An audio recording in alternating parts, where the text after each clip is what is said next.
Chapter 570. Second great uncle, get up and get to work. Li Yi stood beside a rocking chair in the courtyard and urged the old man who was lying there.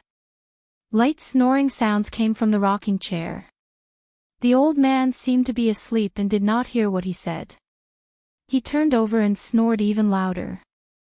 He was old and should exercise more. What was the point of lying down all the time? Li Yi opened a paper bag in his hand and tore off a chicken drumstick to take a bite.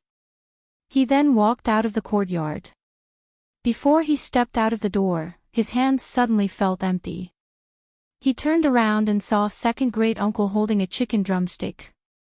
He looked at him and said, "Good lad, you don't know how to show filial respect to the old man first when you have something good." Li Yi said as he walked out, "The heroes' conference is starting today. Second great uncle, come over after you finish this chicken. Rui and Rui are already waiting." "I'll be coming." The old man got up from the rocking chair and wiped his mouth. He grumbled, "Why do you have to let an old man like me get involved in the affairs of the young? If anything happens to my old arms and legs, I'm afraid I'll have to find 2 old women to take care of me in the future." The heroes' conference took more than 3 months to prepare for and hold. Speaking of which, most of the time was spent on the heaven list.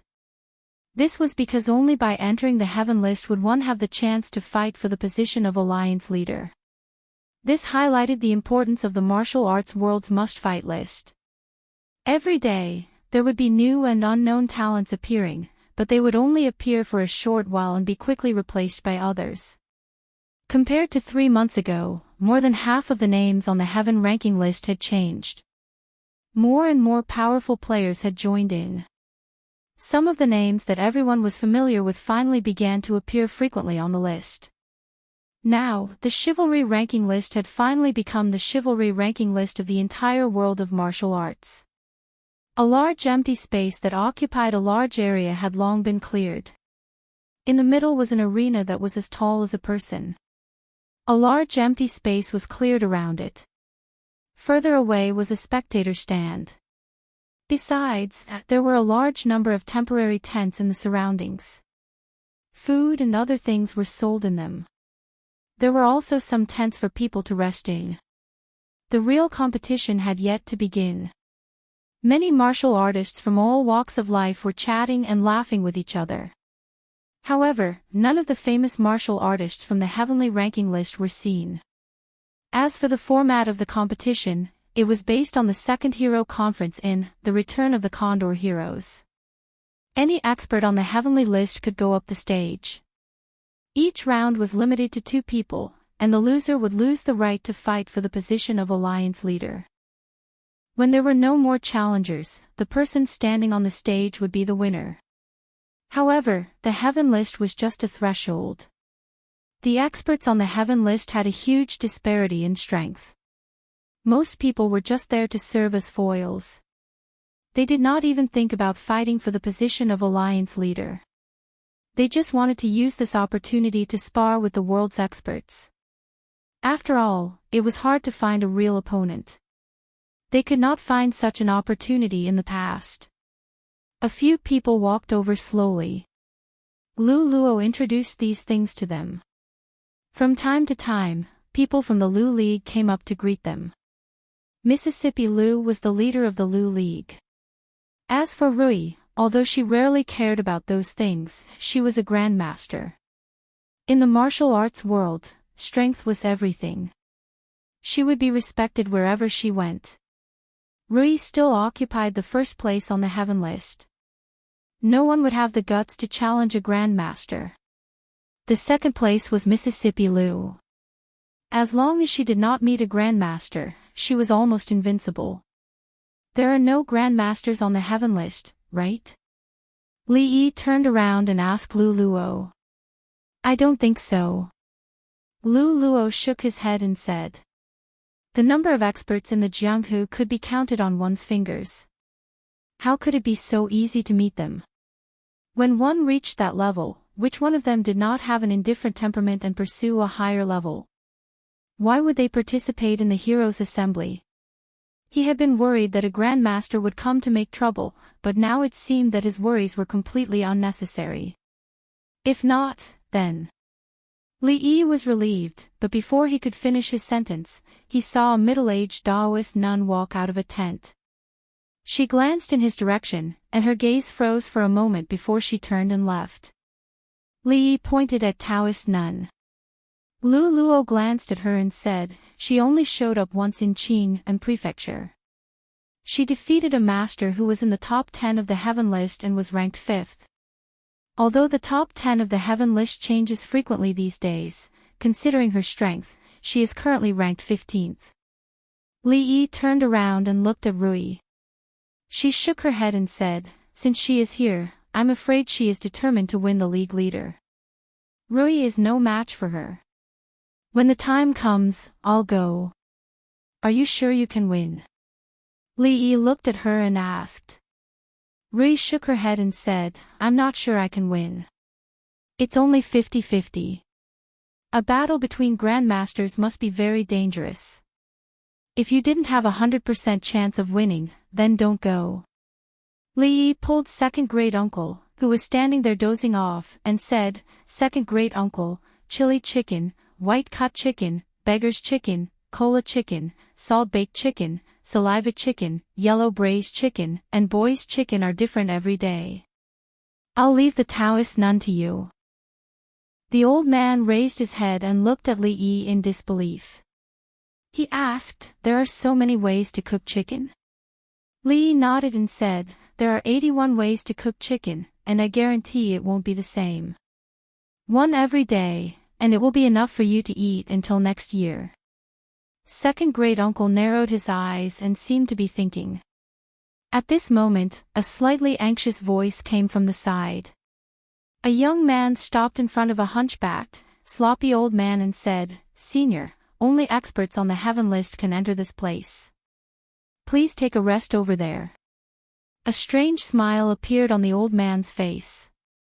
He said, "Heaven list? What's that? There's no lack of good food or drinks here, but there's nothing on the other side. Get out of the way, I want to watch the show after I'm full." The young man said, "You must enter the heaven list and get a token to enter."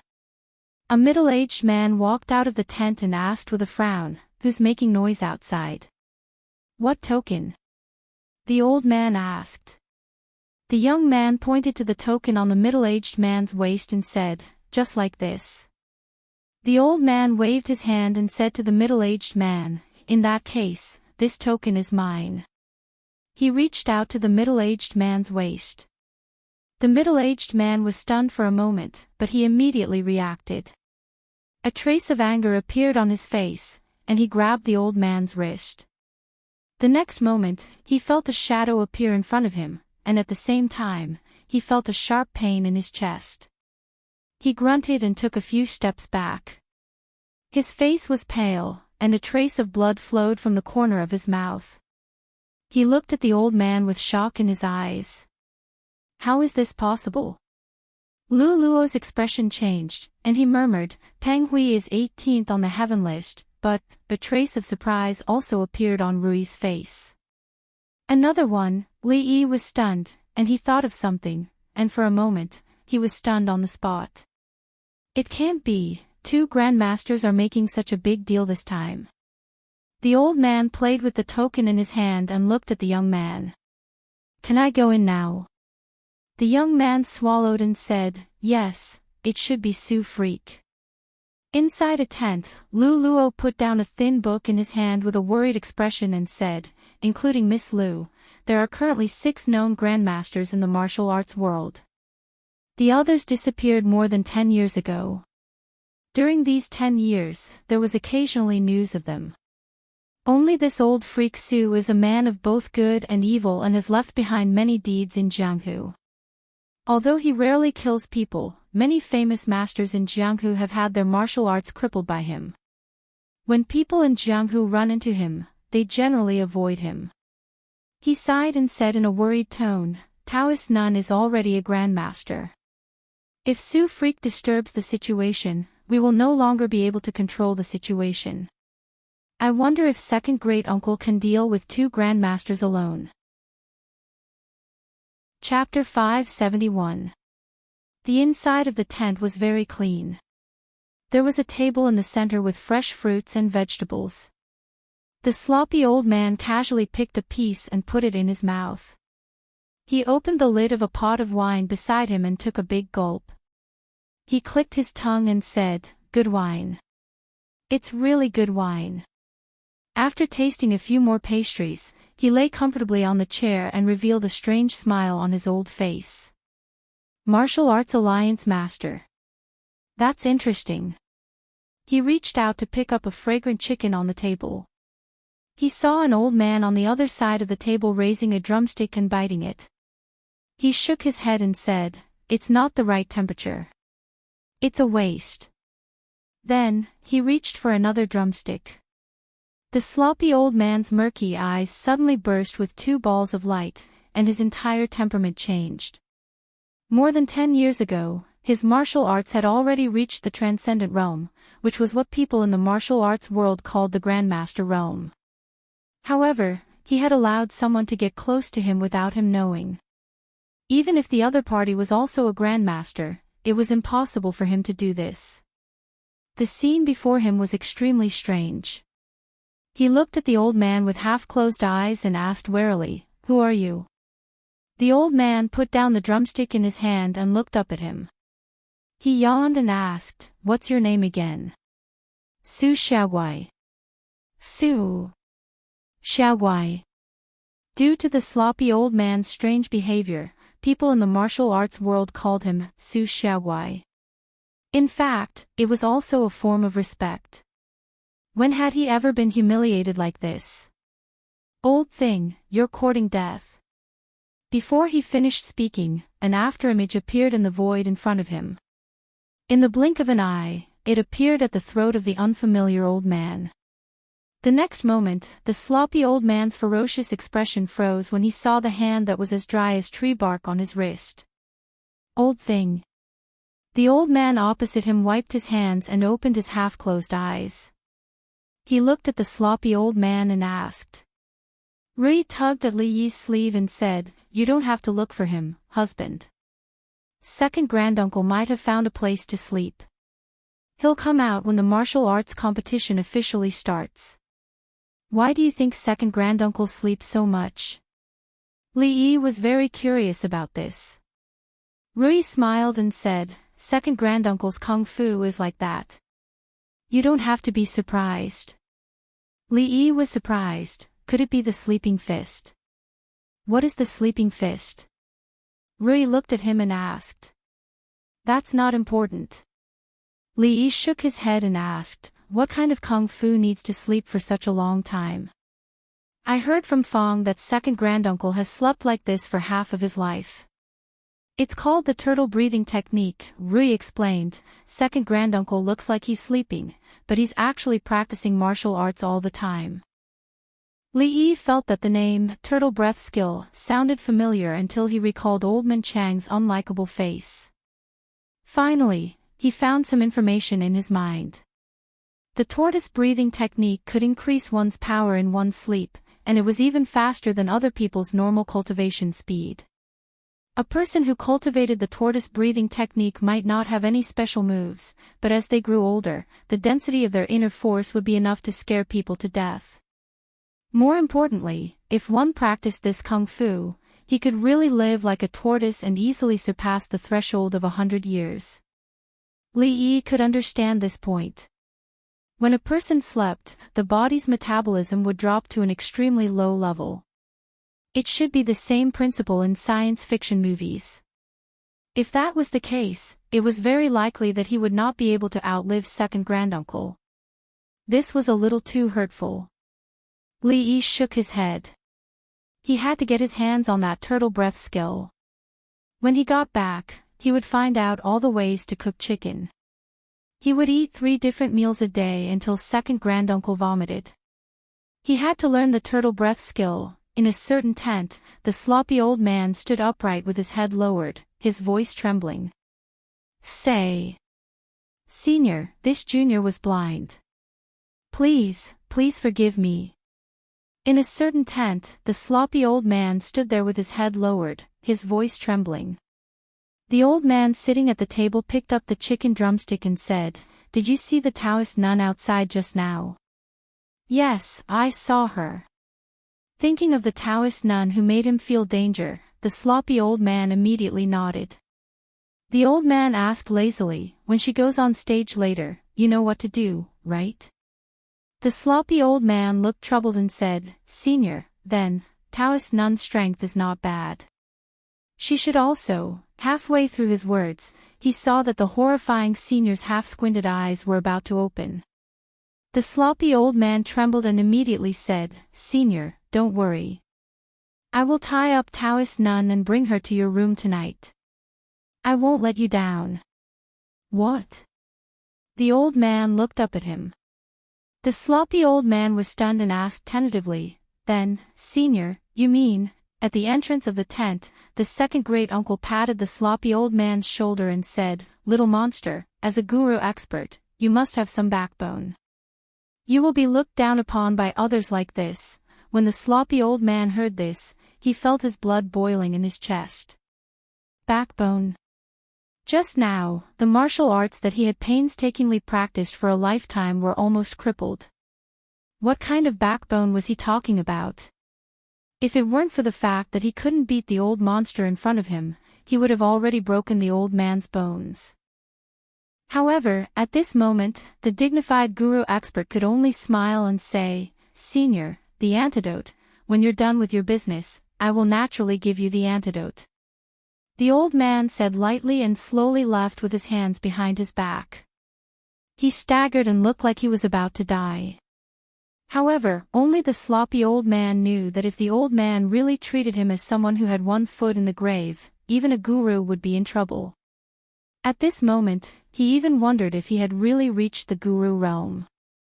The guru realm was already at the top of the martial arts world, and it was difficult to find an opponent.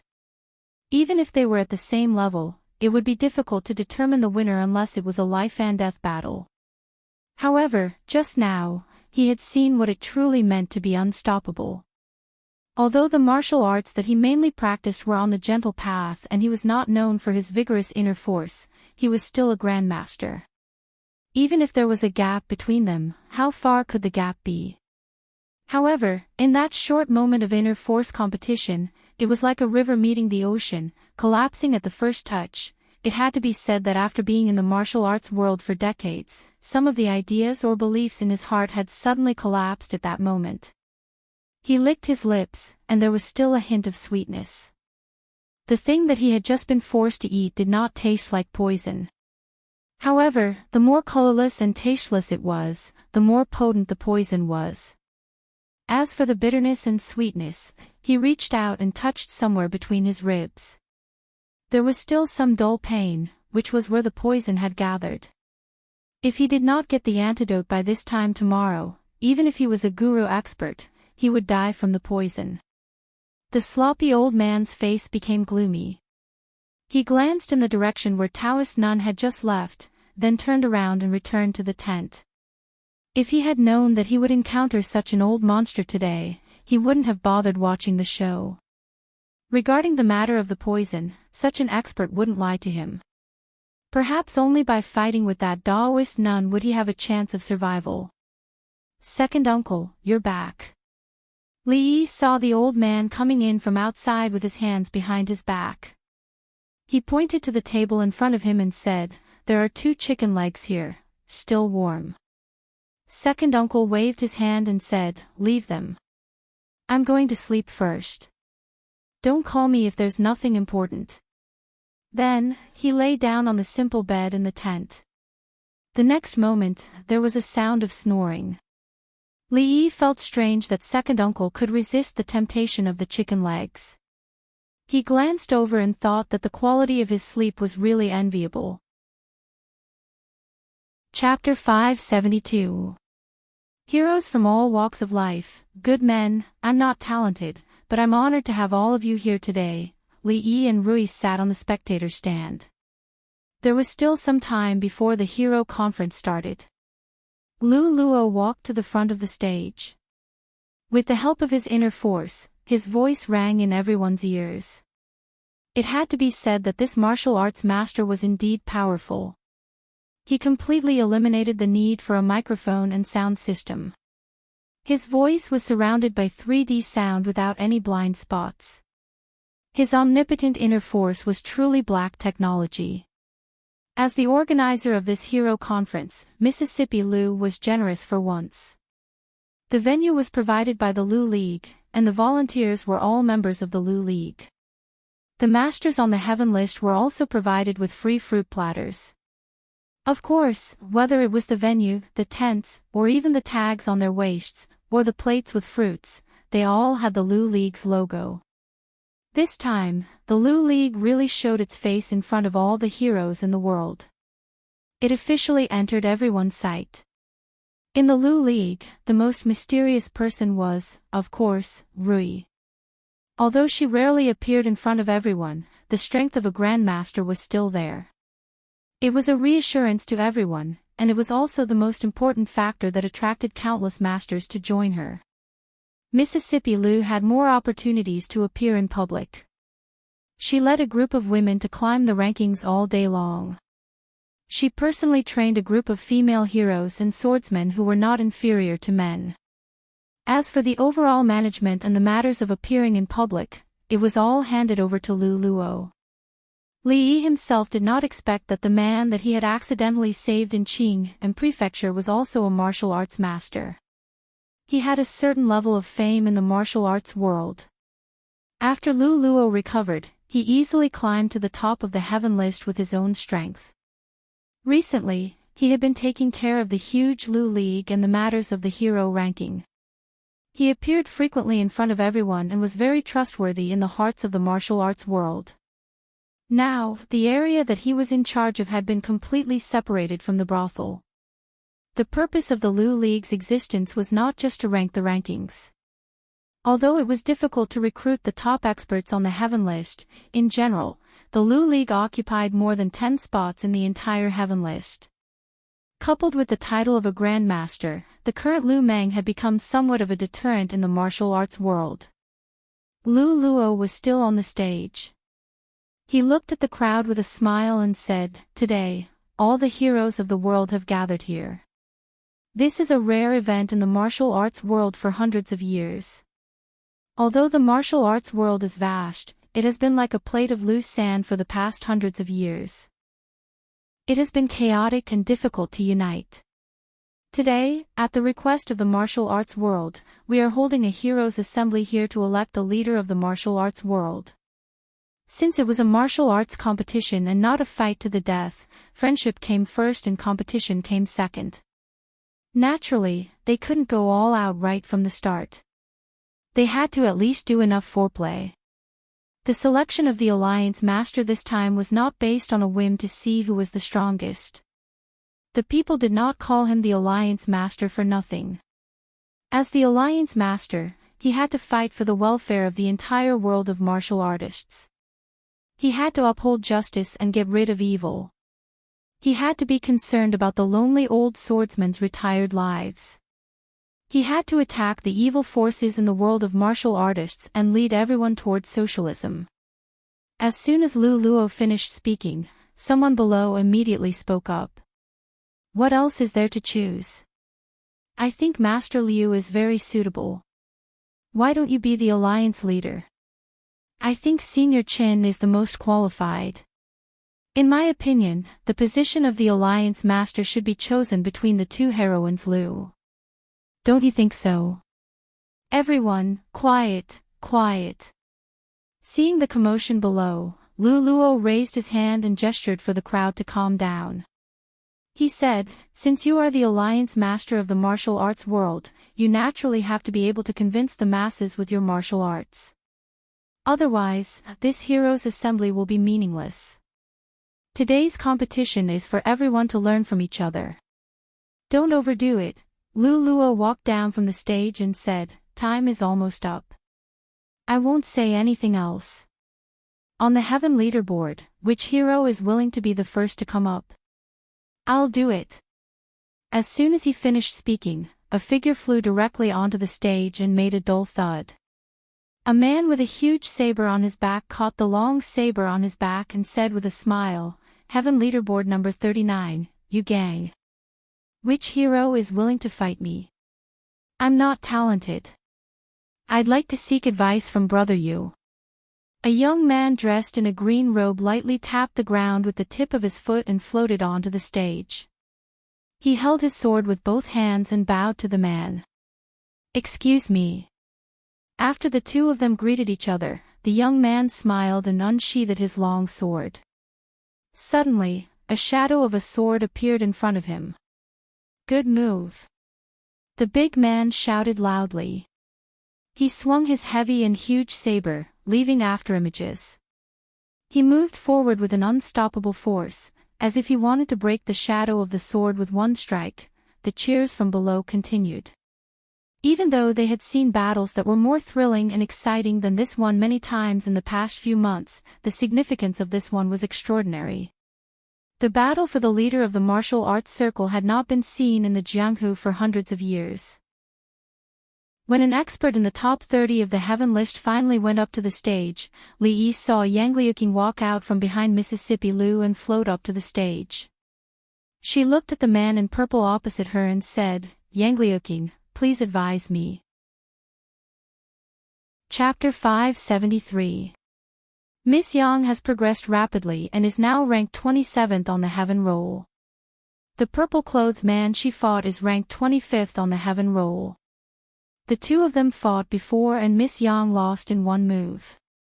It's a pity. Yang Liuqing's moves were quite beautiful, resembling the second young mistress of Liu family. She also used a sword.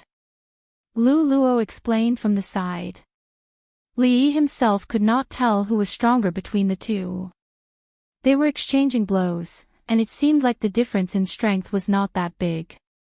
Second Miss Liu loved her only apprentice very much.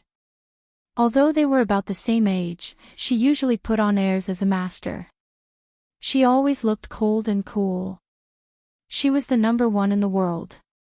Except for Rui, she didn't care about anyone else.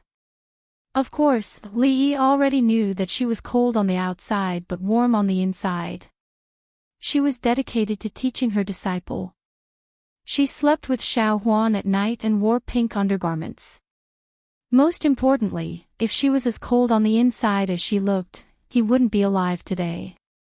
After wandering for a while, when he looked up again, Yang Liuqing had already flicked the purple-clothed man's weapon away. His sword was so sharp that the purple-clothed man took a few steps back and finally fell off the platform. Yang Liuqing cupped his hands and said, "Thank you for letting me win." Li Yi looked at the cold expression on the young girl's face. Compared to a year ago, she looked much more mature. He thought to himself that it was true that the disciple was like the master. A year ago, although she was silly, she had a firm will and practiced without a care for her life. It seemed that in the blink of an eye, she had turned into the person she was today. Even Lu Luo couldn't help but praise, "Miss Yang's talent in martial arts is really amazing. It's only been a few days and your ranking has risen by 2 places." The purple-clothed man retreated to the middle-aged Taoist nun's side. Li Yi saw the young man beside Taoist nun say a few words to her and went straight up the platform.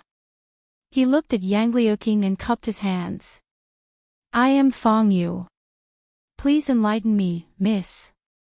Seeing that this young man was at most the same age as him, but he was actually able to enter the heaven roll, and from the looks of it, he was even slightly higher up.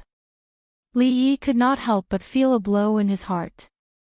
As if sensing his emotions, Rui squeezed his hand. Li Yi turned back to look at her, and the next moment, he couldn't help laughing. He had only been in this world for slightly more than a year, and he had been practicing martial arts for 3 days and 2 days. Wasn't it looking for trouble to compete with others in martial arts?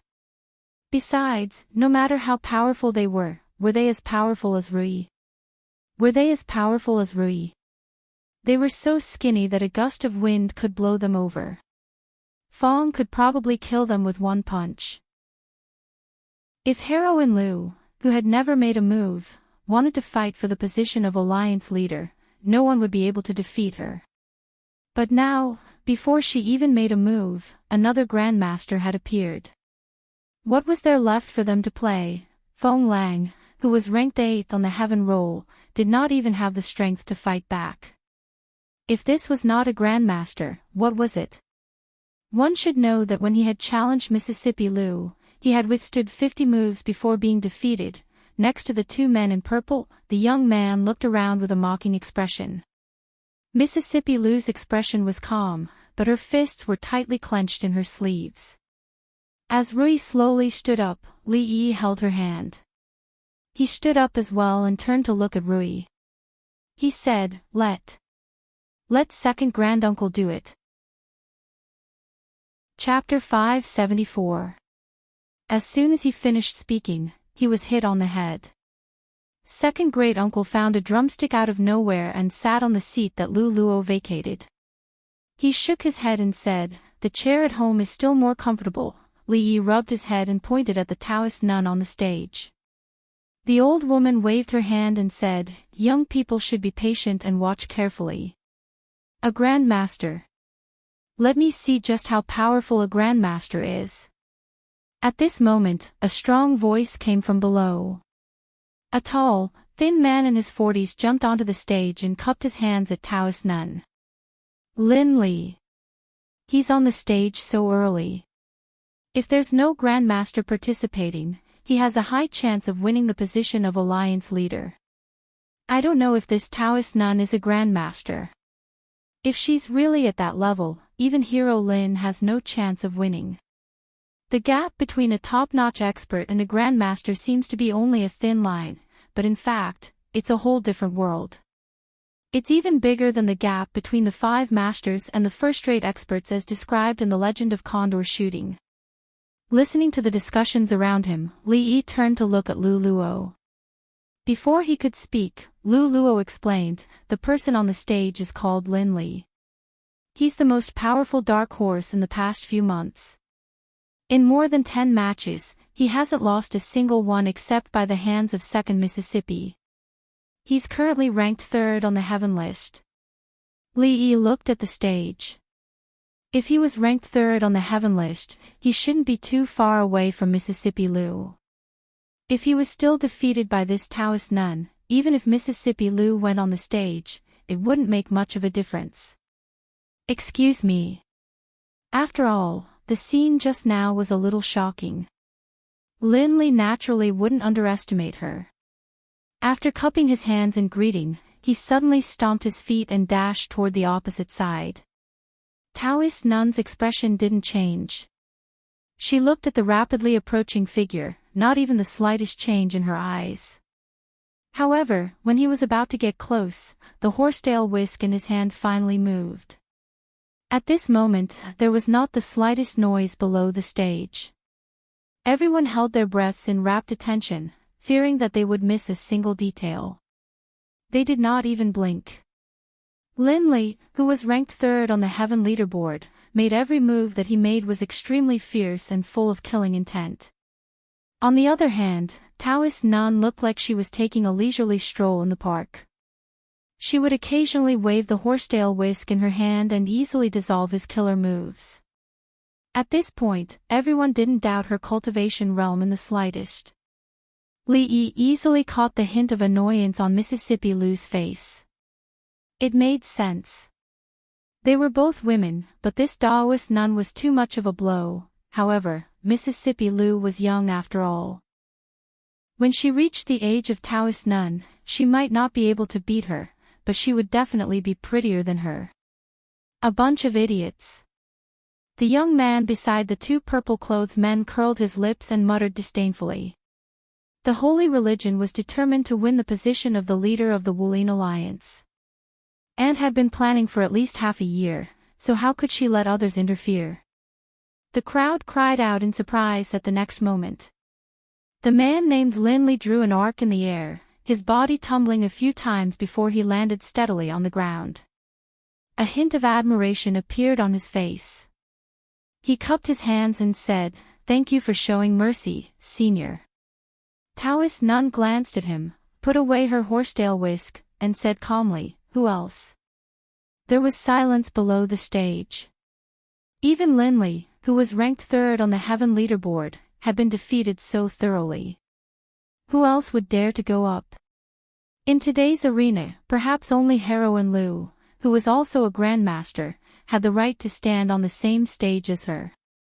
However, Heroine Lu had a calm personality and was not interested in the matters of the Wuling Alliance. She did not seem to have any intention of going up on stage today.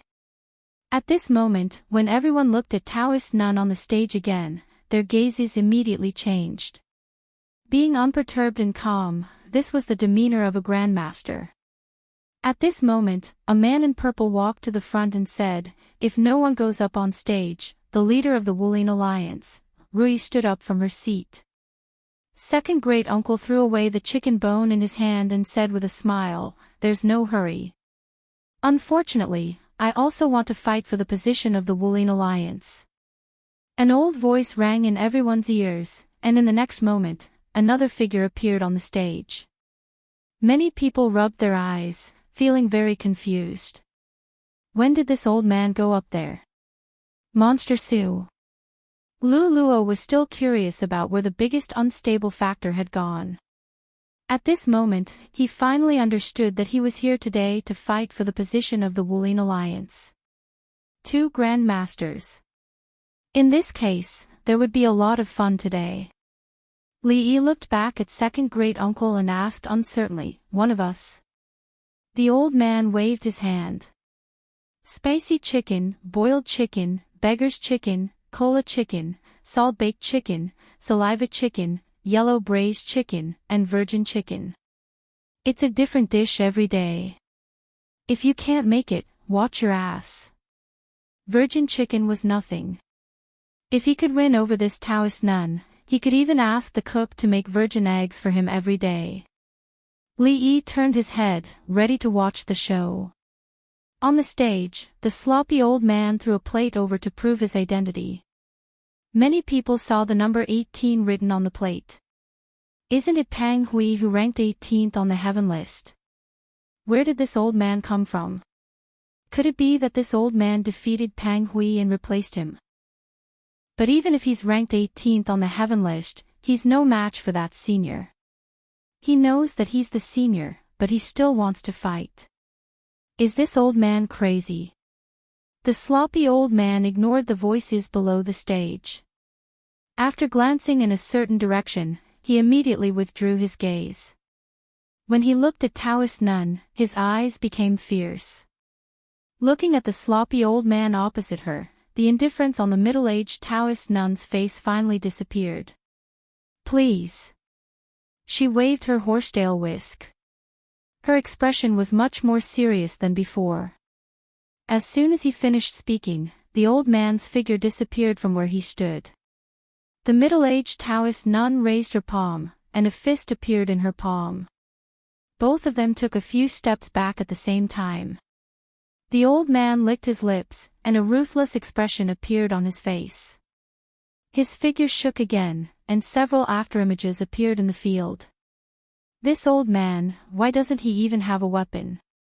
The voice below the stage stopped abruptly, and the atmosphere became quiet again. With their eyesight, most of them could no longer see the 2 figures on the stage clearly.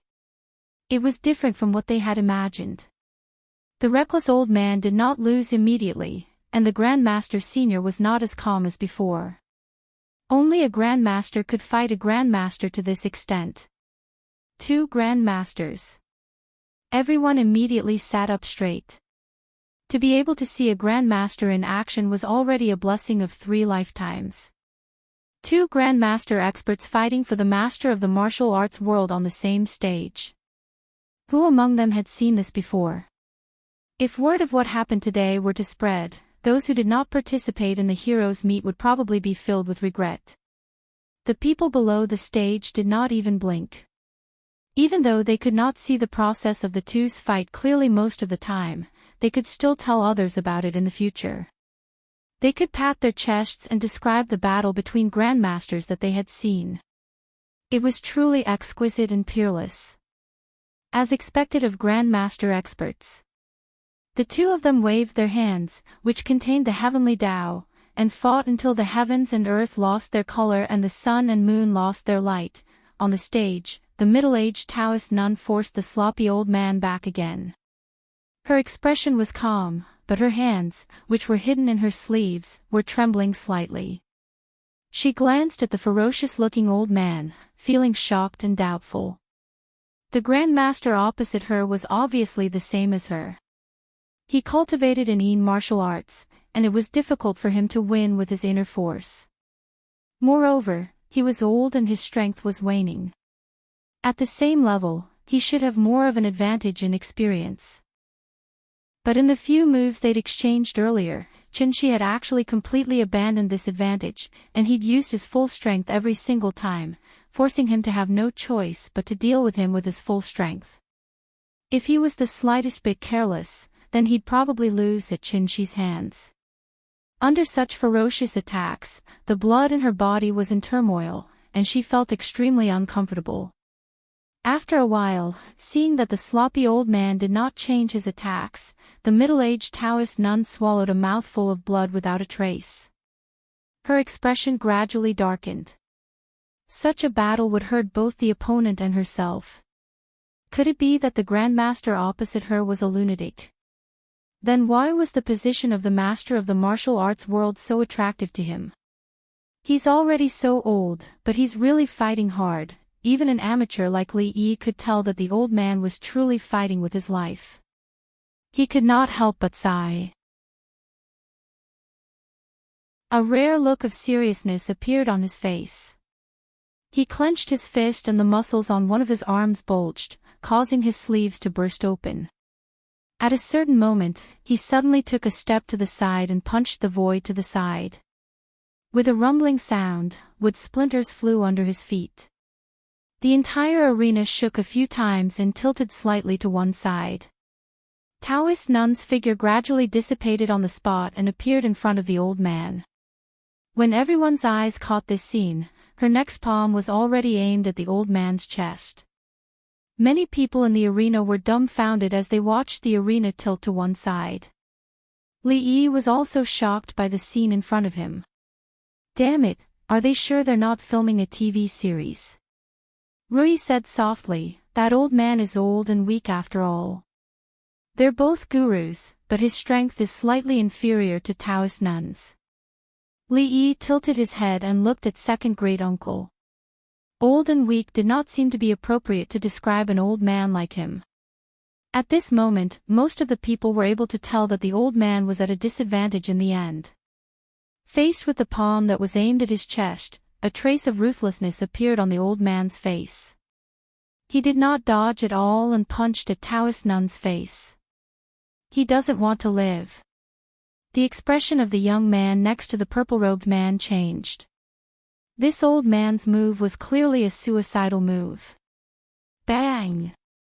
After a muffled sound, the old man coughed up a mouthful of blood and retreated a few steps. His face instantly turned pale. As for the Taoist nun, although she had injured him, she was also forced back by the punch. Her body arced through the air as she flew backward and landed solidly on the stage. According to the rules of the battle, landing outside the arena was considered a loss. The middle-aged Taoist nun took a deep look at the stage before turning around and leaving. She was willing to risk her life to force herself to step down from the stage. The two purple-robed men and the young man also looked at the arena. The expressions on their faces froze, followed by a strong sense of disbelief. Not long after, they glared fiercely at the old man in the arena and chased after Taoist nun. The expressions of everyone in the arena were a little complicated. If it was a real fight to the death, the old man in the arena would probably be dead. After all, although Taoist nun had been forced back, she was not injured. If they were to fight again, the result would definitely be different. However, this was an arena battle. There were rules that could not be changed. Landing outside the arena was considered a loss. In this way, Taoist nun had lost. The old man seemed to be seriously injured.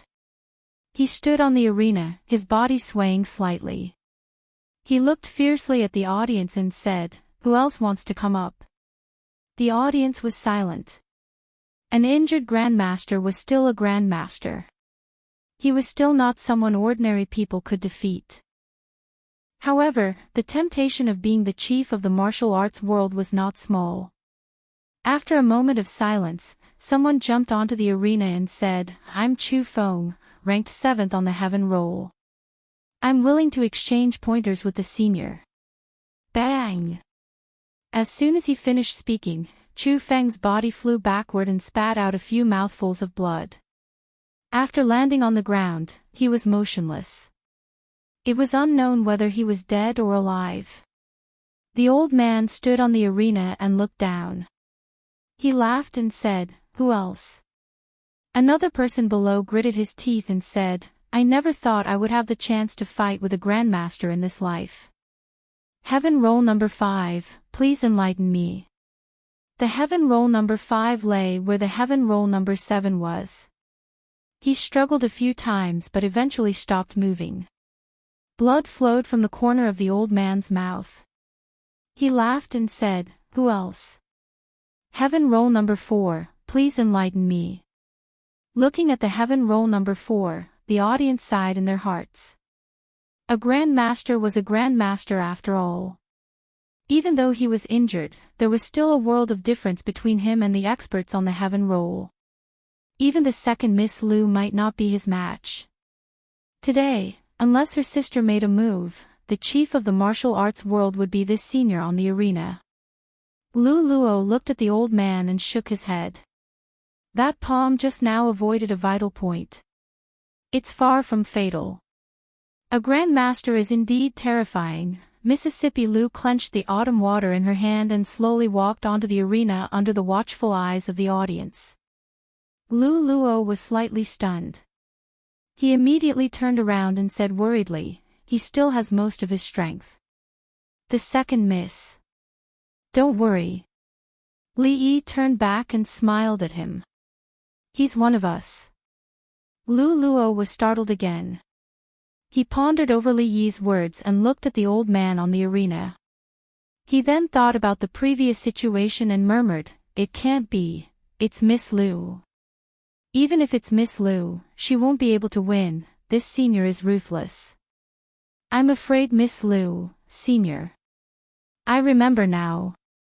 He's Freak Sue." Mississippi Liu was obviously very popular in the martial arts world. As soon as she walked onto the arena, there was an uproar from below. The sloppy old man on the arena let out a long sigh of relief when he saw her walking onto the arena. I'm done, he dusted his butt and jumped off the arena.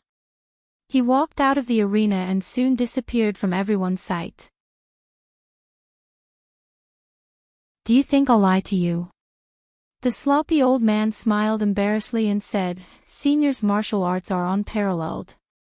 Naturally, you won't lie to me." Second great uncle glanced at him and took out a milky white square object the size of a fingernail. He threw it over and said, "Eat it." The sloppy old man quickly caught it. When he saw what was in his hand, he couldn't help but be stunned. No matter how he looked at it, the thing in his hand was the poison he had just eaten. "Senior, this." The sloppy old man looked at him and said in disbelief, This is what I just ate, just eat it. Don't talk so much nonsense." Second great uncle glanced at him and said, "Have you heard of fighting poison with poison?" The sloppy old man stood where he was and looked uncertain for a long time. If he didn't eat it, he would definitely not live past this time tomorrow.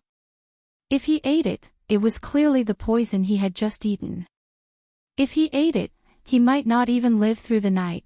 Finally, he gritted his teeth and put it in his mouth. Because he didn't have a second choice. He couldn't beat this old monster. If the old monster wanted to kill him, there was no need to go through so much trouble. He could only do as he said. Second great uncle glanced at him and asked, "How is it? Sweet?" The sloppy old man nodded.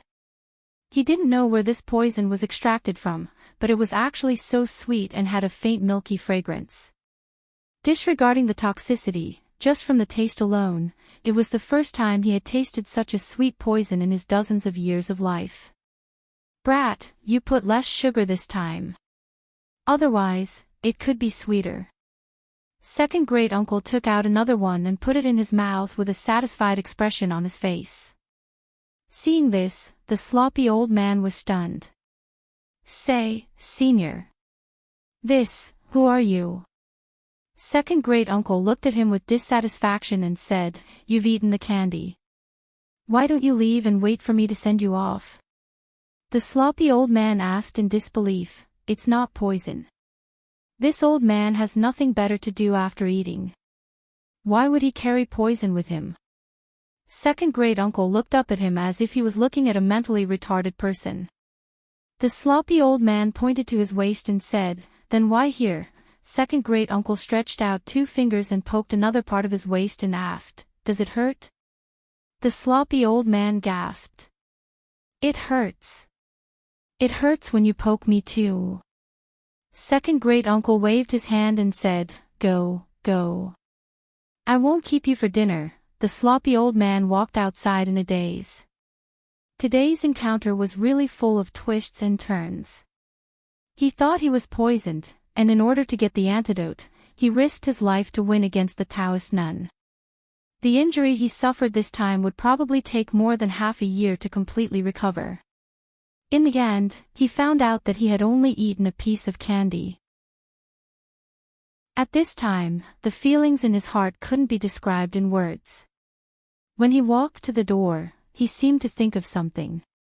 He suddenly turned around and asked tentatively, "Senior, may I ask, what realm are you in now?" He originally thought that the Supreme Master was the end of martial arts. Until today, he realized that there was always someone better than him.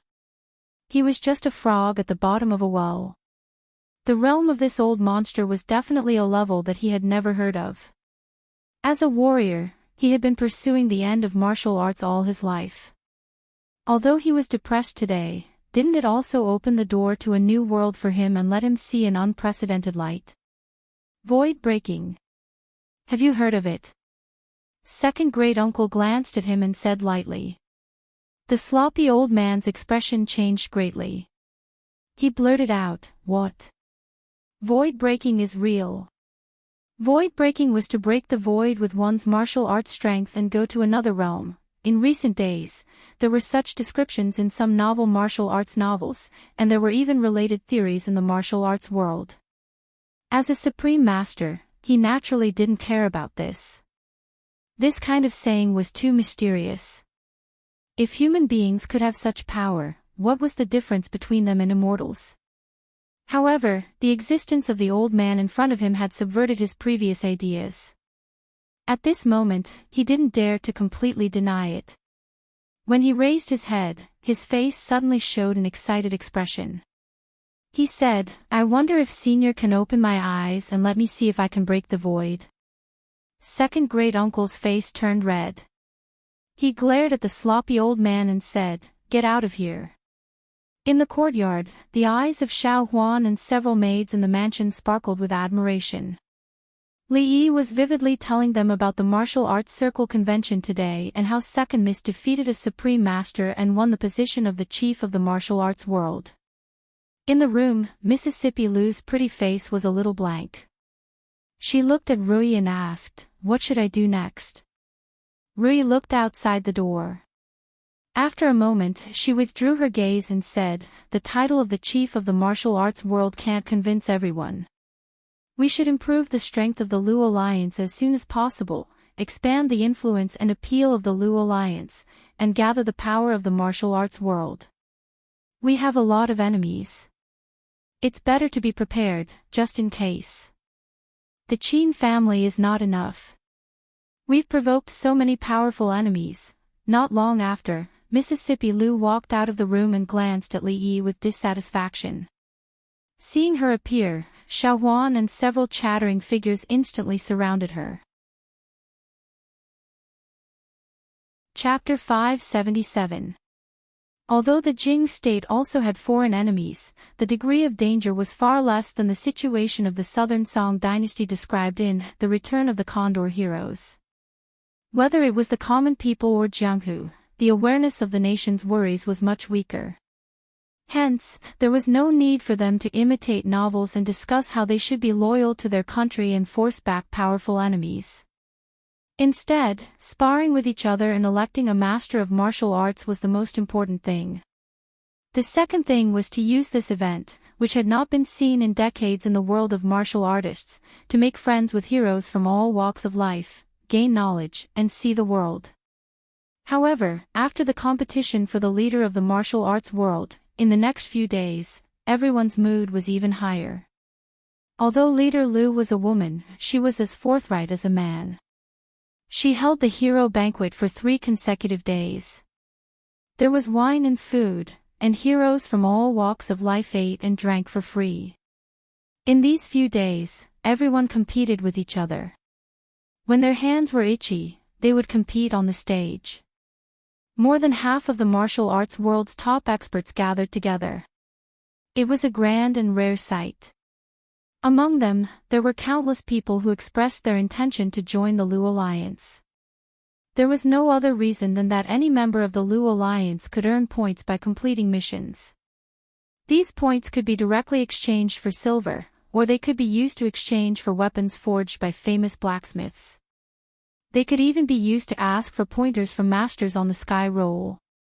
If their points reached a certain level, it was even possible to ask a grandmaster to teach them martial arts. Of course, to exchange for points, it was not necessary to join the Lu Alliance. Other than the internal missions, the Martial Arts World Union also released some other missions. The difficulty was relatively lower, and the points were lower. For example, helping the government to catch wanted criminals could earn points. These points were also useful in the Lu Alliance. 3 days. Almost 1,000 taels of silver is gone. What a wastrel, Li Yi sighed. Although he had a lot of money, it was still a little painful to spend 1,000 taels of silver without even making a splash. Now that he thought about it, Hero Gua and his wife were the real rich people. The hero banquet lasted for a month. How much money did they spend? From another perspective, this was also a kind of investment. After all, the martial arts world's people added up to a huge force that could not be underestimated. It was necessary to raise a flag and start a rebellion. However, whether or not this investment would be able to recoup its capital, and when it would be able to recoup its capital, was unknown. After feeling heartache for a while, he shook his head. So be it if he squandered. After all, his family was rich. Mississippi Lou's method of squandering was not ruthless enough. Now, the brothel, including all the shops, brought in more than 1,000 taels of silver every day. The banquet of heroes would eventually come to an end. Several days later, a large number of people in the martial arts world began to leave the capital. He had gained a lot from this trip. He was lucky enough to see a fight between grandmasters, and he learned a lot from sparring with fellow martial artists. When he went back, he would slowly comprehend it. It wouldn't take long for his strength to rise to the next level. Of course, there were also some who stayed behind. With the start of the heroes' banquet, the martial arts world had entered a new era. The capital was now the core of the entire martial arts world. They were no longer alone. There were countless martial artists around them, and there was the Martial Arts Guild and Alliance leader Lu behind them. Here, they could quickly improve their strength. They wanted to get on the chivalry ranking and the chivalry ranking.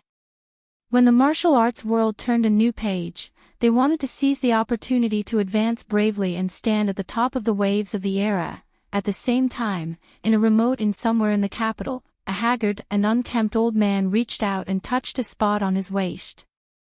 He let out a long sigh of relief, and his heart was finally at ease. God knew how he spent the past few days. He still had doubts about whether or not he was poisoned. These few days, he had trouble eating and sleeping, afraid that he would never wake up again if he fell asleep.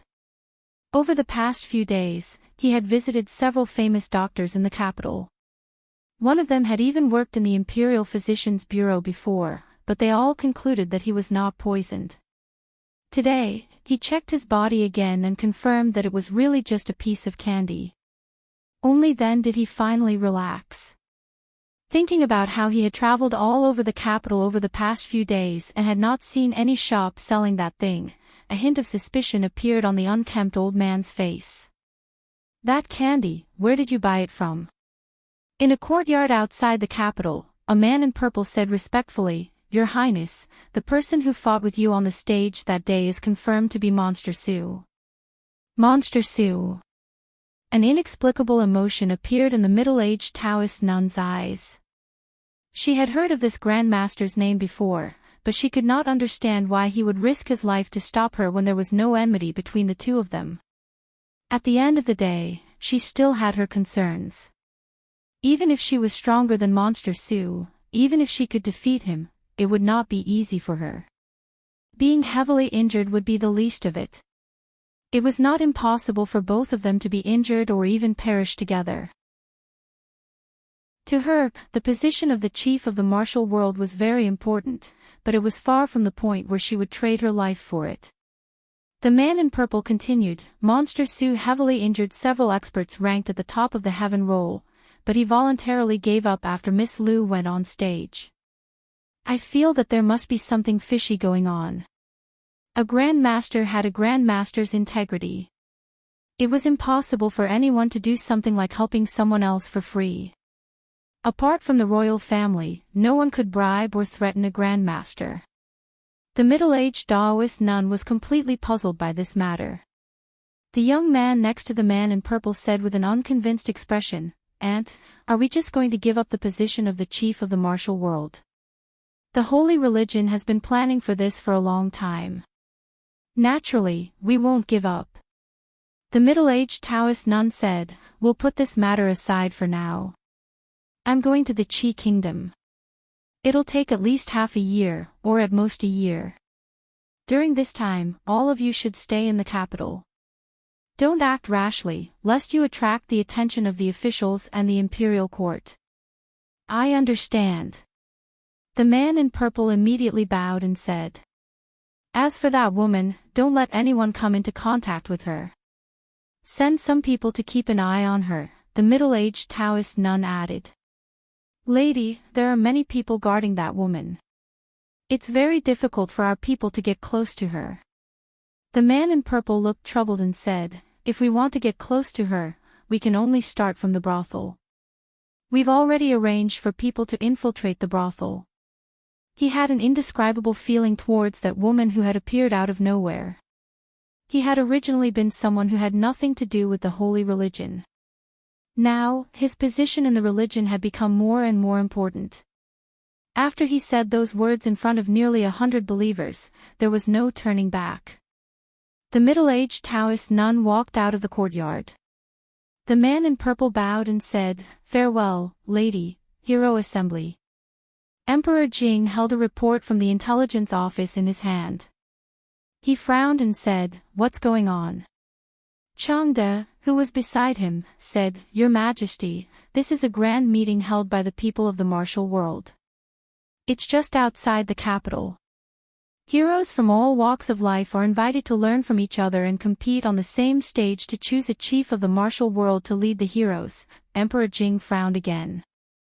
The so-called hero assembly, in the eyes of the imperial court or the emperor, was equivalent to an illegal assembly.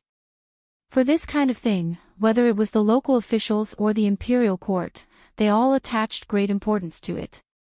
This was because it was also a necessary step to gather the rebels and raise flags to rebel.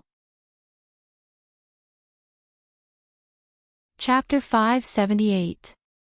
The imperial court had always neither supported nor suppressed the so-called jianghu in the martial arts world. No one could deny the existence of the martial arts world.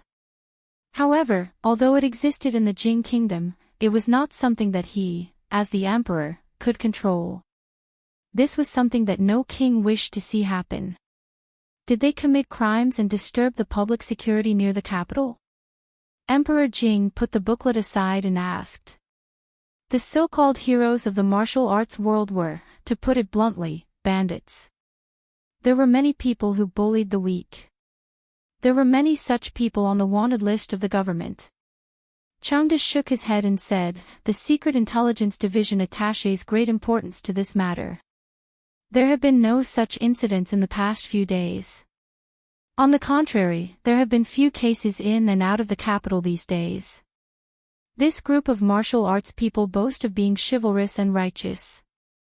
They will help when they encounter injustice.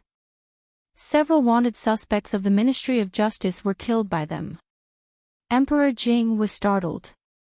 He had always heard that the bandits in the martial arts world committed crimes and committed many big crimes. When did they become so kind that they would help the government? Changde explained, there is a chivalry list in the martial arts world.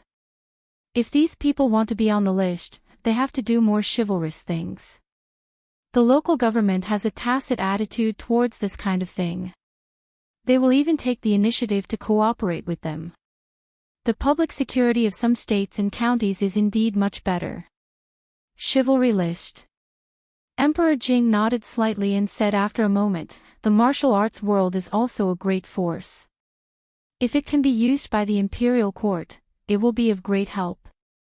Changde showed a bitter smile and said, Your Majesty, the martial arts world will never be used by the imperial court. Most of them are arrogant and obsessed with martial arts.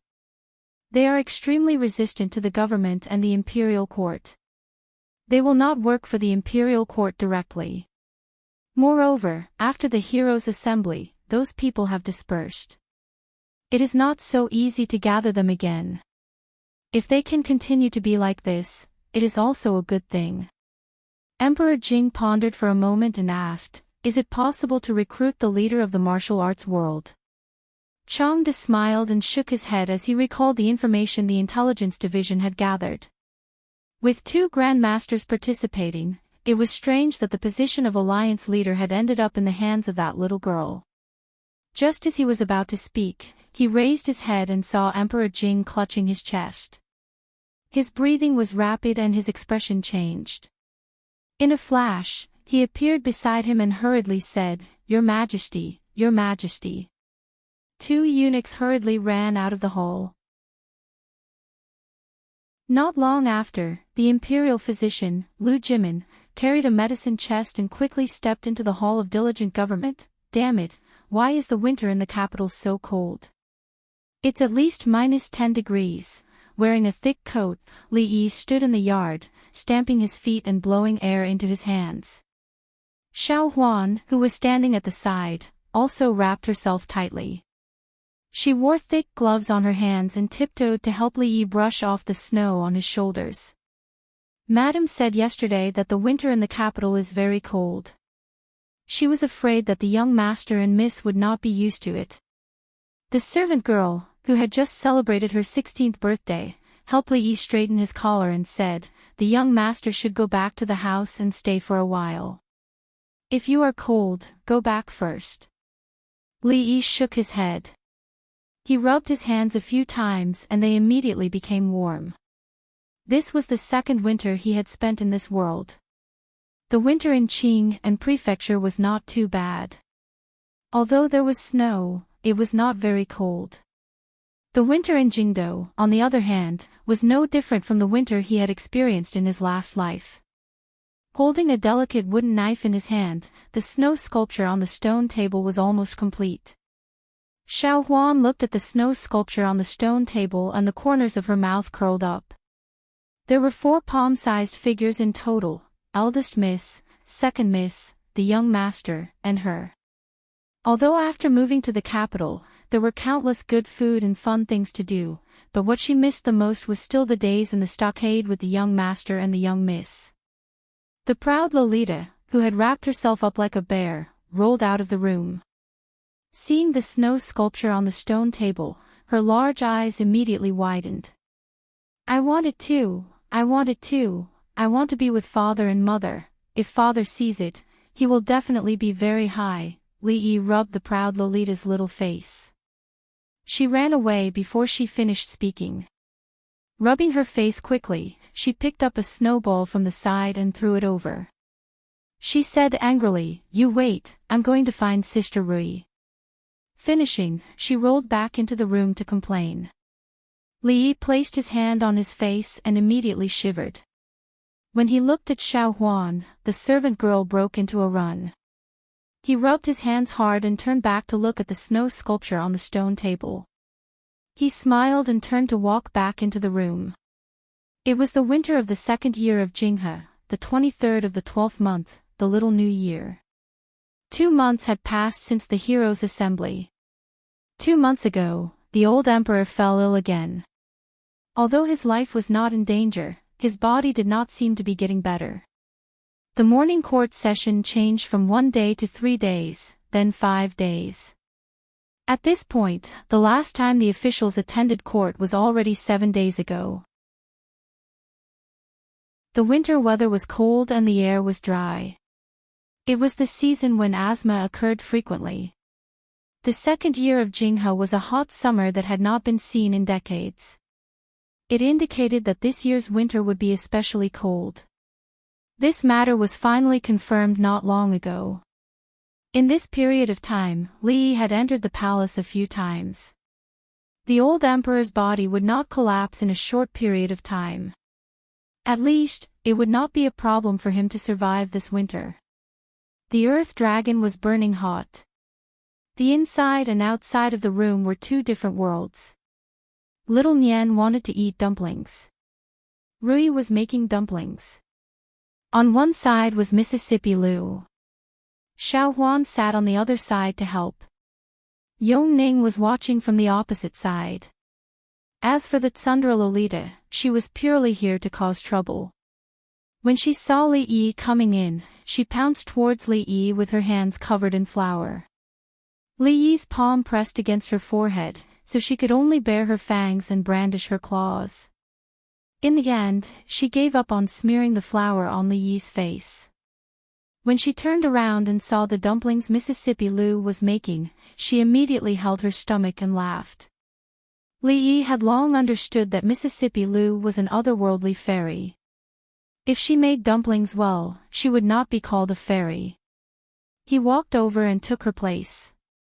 He pushed the pile of strangely shaped dumplings to the side. The dumplings had to be made quickly. The 2 little princesses had to return to the palace before the sky turned dark. Mississippi Lu stood up in embarrassment and anger. After glaring at him, she turned around and walked out of the room. It was still snowing heavily outside. In the blink of an eye, a layer of snow had fallen on the previously clean courtyard. 2 maids stood beside the stone table in the courtyard with brooms, chattering to something.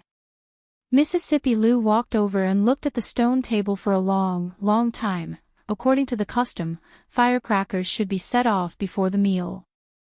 The Tsundere Lolita volunteered to light it up. When she was escaping, she accidentally slipped and fell. Now, she was pouting and rubbing her butt. She looked rather depressed. However, this trace of depression soon disappeared when she ate the only newly minted copper coin in the dumplings. She jumped to show off. After the meal, the snow gradually subsided. Li Yi sat in the courtyard and thought about something. In a few days, he would officially enter the 3 years of scenery. Everything seemed to be going smoothly, but in fact, there were still many things that had not been resolved. In early spring, the academy would open. At that time, he naturally could not be as leisurely as he was now. A small snowball flew over and hit the back of his head. The cold snowflakes poured into his neck and immediately woke him up. The arrogant laughter of the Tsundere Lolita came from behind him.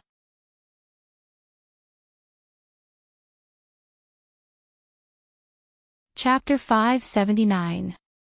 Mister, when do you think father's body will recover? Li Yi was holding a sharp dagger in his hand.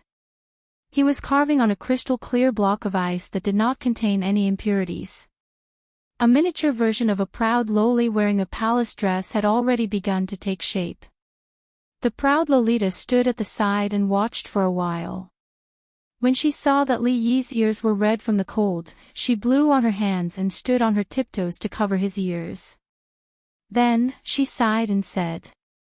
Li Yi turned to look at her and saw that her delicate face was slightly red from the cold wind. She actually looked like a little adult. He smiled and said, soon, when this winter is over. He had talked with the imperial physician Lu Jimin before. The old emperor's body was not at the point of exhaustion yet, but it would definitely not be as long as 3 to 5 years as he had initially expected. The current situation was that the more diligent he was in governing, the sooner he would step into that abyss.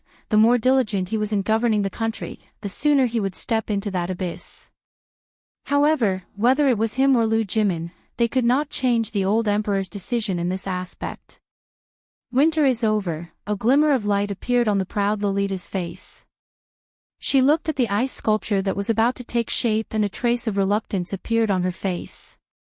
Although the other her would melt after winter, but for the sake of father's recovery, it was better for winter to pass quickly. Li Yi turned back to look.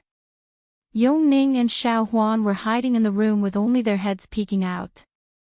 The snow in the corner had been swept away. A cover made of bamboo, a pile of rice, a wooden stick, and a thin silk thread extended into the room. A few sparrows tried a few times, but in the end, they could not resist the temptation and hopped into the cover to peck at the rice grains. Suddenly, the silk thread was tugged, and the elder girl ran out of the house with the younger girl. Yongning's affection for the old emperor was very limited. It was probably not even a tenth of the affection she had for the proud Lolita. This was normal. She only had a short memory of the old emperor in recent days. There were some things that she could not understand at this stage, but in another 2 years, she would be able to understand. The proud Lolita's attention was quickly attracted by the sparrows under the cover. She trotted over and discussed how to take the sparrows out of the cover. Li swept away the ice on the table. He could not fulfill the proud Lolita's request to carve an old emperor. She could do it herself, but if it was someone else, he would have accused her of being disrespectful. The sparrows were caught, but when they were taken out of the cover, they accidentally flew away. The 3 girls were a little disappointed. Li Yi had to personally help them catch 2 more sparrows. It involved agronomy, mechanics, medicine, biology, economics, neurology, and so on. Even their so-called mathematics, strictly speaking, belonged to the ranks of science. There was a saying that went, mathematics is the queen of science. When the time was right, he could directly merge the mathematics school into the Academy of Science. That would save him a lot of trouble. Of course, even if he had a heaven-defying bug, it would take decades or even a lifetime to build up these things step by step and then slowly develop the technology tree. It might not even be enough. Although Li Xian did not need to make it so complicated, the simplest and most basic thing still gave him a headache. He had already raised the flag. If he could not produce any results when the time came, he would lose a lot of face. Li Yi looked at him again, and there was a hint of pity in his eyes. You have to help me, Li Xian looked at him and said. Li Yi glanced at him and asked, why? Li Xian looked at him and said, because we are friends. Friends? Li Yi had a confused look on his face. What is a friend, and what is a friend? Do you know what the word friend means? I don't know. Li Xian shook his head and stood up. He walked out of the door and said, I originally wanted to introduce a big business to you. Since we are not friends, I will find someone else. Wait. Li Xian turned around and asked, what else is there? Li Yi looked at him and said, I thought about it and I think I should help you. Why? Li Xian raised his eyebrows. Because we are friends, Li Yi looked at him and said seriously. Chapter 580. Xiao Huan came in with tea with a blushing face. After glancing at Li Yi, she quickly left. The little maid was a little off today. He didn't know what she was thinking about. 16 years old should be the rebellious period. To be safe, he had to ask her later. Li Yi thought so. He turned to look at Li Xian and said, "Tell me, what big business is it? Have you heard of the Wang family of Luochuan?" Li Xian looked at him and asked. Li Yi thought carefully and then shook his head. "I haven't heard of the Wang family of Luochuan, but I've heard of the apples of Luochuan." In his impression, Luochuan was the hometown of apples. The apples of Luochuan were beautiful in shape, bright in color, crispy in texture, and delicious in color and aroma. Of course, this Luochuan was not the same Luochuan. He just didn't know what the Wang family of Luochuan was. Did they start by selling apples? Li Xian rubbed the space between his eyebrows and said, "The Wang family of Luochuan is the family of the princess." "Is it that Wang family?" Li Yi looked at him and asked. "Yes, it's that Wang family," Li Xian nodded and said. Li Yi naturally knew about the Wang family that the heir's consort belonged to. However, no one had ever mentioned the Wang family and apple to him. What did it have to do with Luochuan? Generally speaking, if a family had the title of a certain county in front of it, it was really impressive. Just like the Cui family, they had extremely high prestige among the people and scholars.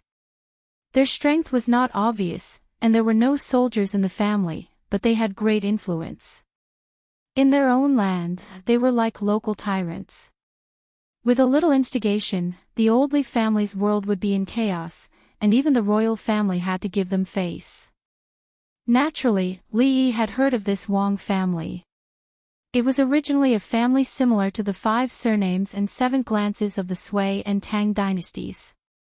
Although it was not completely destroyed in the course of history, after more than 100 years of changes in the situation, its current strength was much weaker than those aristocratic families in his previous life. However, it should not be underestimated. The Wang family was a relatively different existence among these families. There was only one reason: they were rich. Although opportunistic merchants were looked down upon by the upper class, they would be fools if they didn't earn money when there was money in front of them. Even noble families had to make a living, right? Besides, filling their stomachs wasn't the only thing they pursued. On the surface, they looked down on merchants, but they had plenty of ways to earn money in the dark. But among these major clans, only the Wang family was able to do business openly and to such an extent. No one knew how much money the Wang family had. They only knew that the Wang family had shops in almost all the states and counties of the Jing kingdom. They owned the largest chamber of commerce in the Jing kingdom. They were the kind of people who could kill a lot of self-proclaimed rich merchants with just a few taels of silver. Even though the Li family was not short of money now, it was still far from being comparable to such a giant.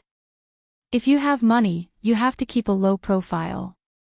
This law was not suitable for future generations, but it was applicable here.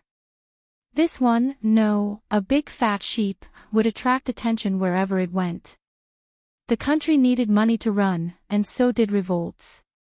With the Wang family's money, there would be an economic foundation, and then it would be easier to carry out the construction of the upper class. Of course, no matter if one wanted to rebel or to rule the country, one could not rob openly. That would not win the hearts of the people. Moreover, the Wang family was not a pushover. In addition, the Wang family had always cozied up to the royal family. When the country was in trouble, they would be the first to take the lead in donating money, actively exert their family's influence, and help implement the various new decrees of the imperial court within their sphere of influence. They were simply the role model of aristocratic families and the firmest ally of the old emperor. This was also the main reason why the king of Shu always wanted to get on the good side of the Wang family. The marriage between the big families was not a matter of the younger generation and the younger generation liking each other. They had to consider more political factors. The marriage meant taking sides. If the king of Shu married the daughter of the Wang family, it meant that the Wang family was already standing behind the king of Shu. With the Cui family and the Wang family as the leaders, the position of the Eastern Palace could not be more stable. Speaking of which, the king of Shu had the backing of the royal family and the Cui family. A marriage alliance with the Wang family could be said to be a well-matched match. Unfortunately, the peach that he had been picking for a long time had been snatched away by someone. The king of Shu's dream of winning over the Wang family was shattered, and from then on, he regarded Li Xian as a thorn in his side. Li Yi glanced at Li Xian. Until now, he still could not figure out what the Wang family saw in this guy. The Wang family was, after all, an aristocratic family. Logically speaking, their vision should not be bad. However, it had to be said that the father of the crown princess was really not good at picking a son-in-law. Your father-in-law asked you to come. Li Yi looked at him and asked. A trace of awkwardness appeared on Li Xian's face. He said, the liquor, soap, and perfume business has taken over the capital in the past year. However, we do not have the manpower and financial resources to expand to other areas. This time, the Wang family wants to seek cooperation. 2 days ago, my father-in-law personally came to the crown prince's residence. The awkwardness on Li Xian's face deepened. At certain times, he was still a little thin-skinned, especially when he had something to ask of someone. It was difficult for him to speak up. Li Yi roughly understood what he meant. It was nothing more than the Wang family also taking a fancy to this big piece of cake and wanted a piece of it. The profits were huge. Although the Wang family now had countless shops in various industries, the majority of the profits were still in these few businesses. With such a big business, how could the Wang family not have this kind of vision? It was not surprising that they had taken a fancy to these few businesses. Of course, for both parties, this was indeed a win-win situation. Because of the lack of manpower, material, and financial resources, the business that Li Yi, Li Xian, and Her Royal Highness could only occupy the capital's market at most. And although the Wang family was capable, they lacked the core technology. This was the most crucial point. Without Li Yi's consent, they could not intervene at all. Cooperating with the Wang family would expand the market. In the future, money would definitely flow to the Wang family. Mississippi Lu was not afraid of squandering. Not to mention spending 1,000 taels in 3 days. Even if she spent 10,000 taels in 3 days, spending 10,000 taels in 3 days would make her but swollen. In the future, there would be many things to spend money on. This way, they could also take out money to do more things. In addition, they had also established a beneficial relationship with the Wang family. Between families, this relationship was stronger than the relationship brought about by marriage. Of course, if the crown prince's wife had any good-looking sisters, then the two families would have an additional layer of bond on top of the benefits. Naturally, this was not considered. This matter did not bring any harm to the Wang family. Moreover, since Li Xian had spoken, as long as it did not cross the bottom line, he would not reject it. After all, in the entire Jing kingdom, there was only one person who would step forward and give him a kick instead of stopping him when he was beating up the king of Shu. Li Yi nodded and said, if you have time in the next 2 days, ask the Wang family to send someone over to discuss the details of the cooperation. Li Xian thought for a while and said, you don't have to take me into consideration for the Wang family's matters. Just do what you have to do. He weighed in his heart for a long time and finally made a decision. Okay, then tell them not to send anyone over, Li Yi said straightforwardly. Forget I said anything. Li Xian stood up. The guilt in his heart disappeared without a trace.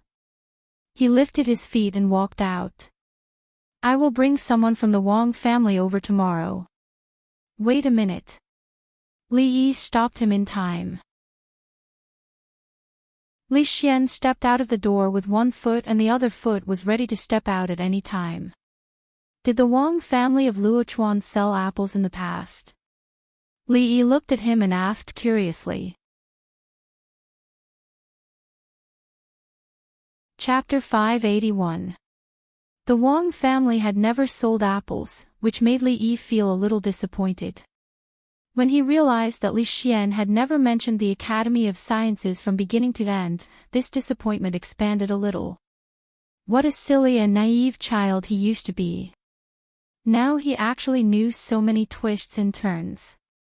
It was clearly a matter of asking for help, but in the end, it turned out that he owed him. Li Yi felt that his IQ had dropped a little recently, and he needed to eat more walnuts to make up for it.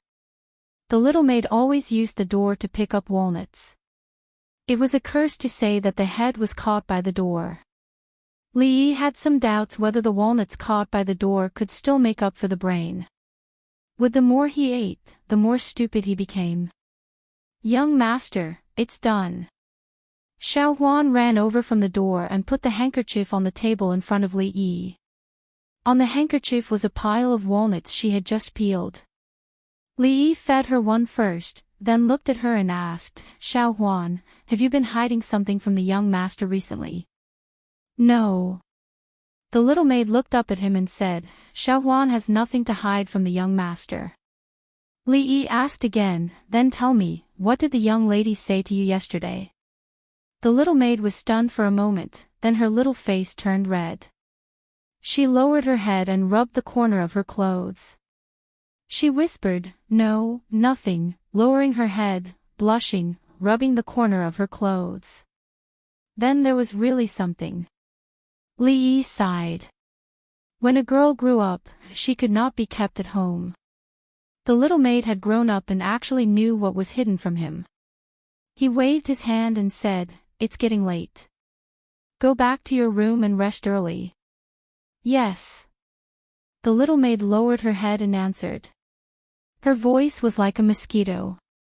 Rui was not here, so he had to sleep alone at night. Li Yi simply washed up, lay on the bed, closed his eyes, and sorted out what had happened recently in his mind. In Wulin, everything was gradually on the right track. The brothel was as usual, and everything was in good order.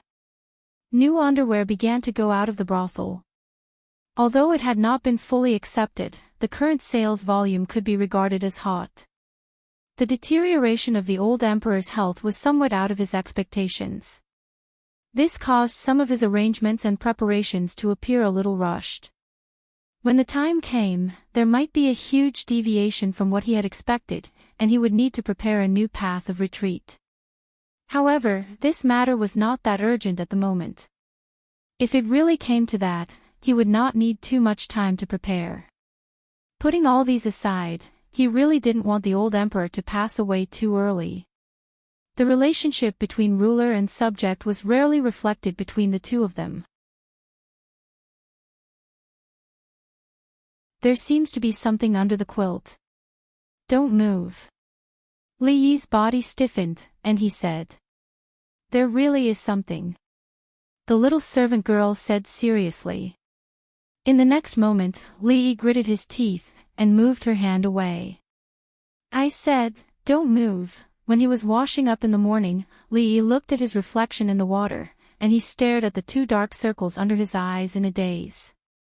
Last night, he tossed and turned with Xiao Huan until midnight, and he didn't sleep well.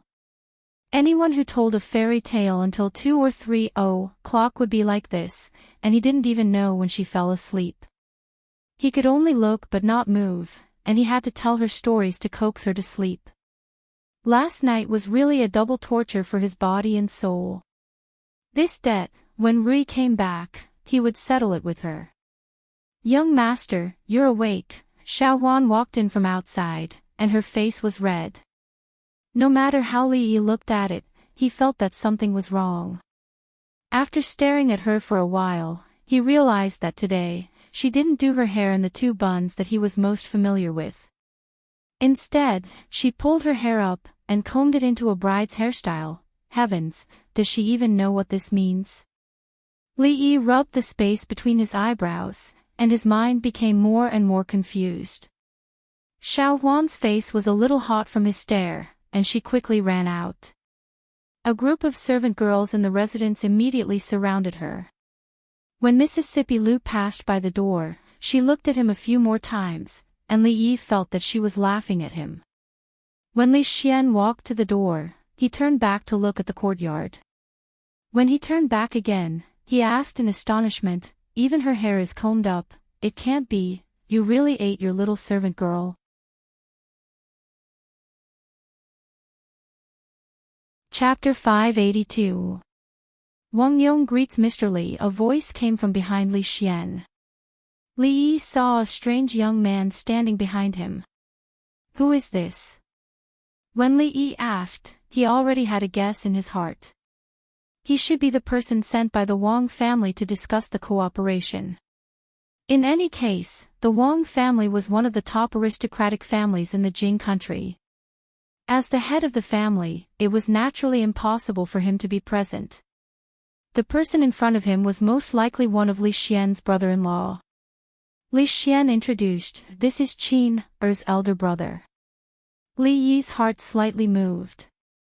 The elder brother of the princess was the eldest son of the Wang family and the future head of the family. The Wang family sent Wang Yong here. This time, the Wang family was very sincere. As Li Yi looked at Wang Yong, the young man in front of him was also looking at him.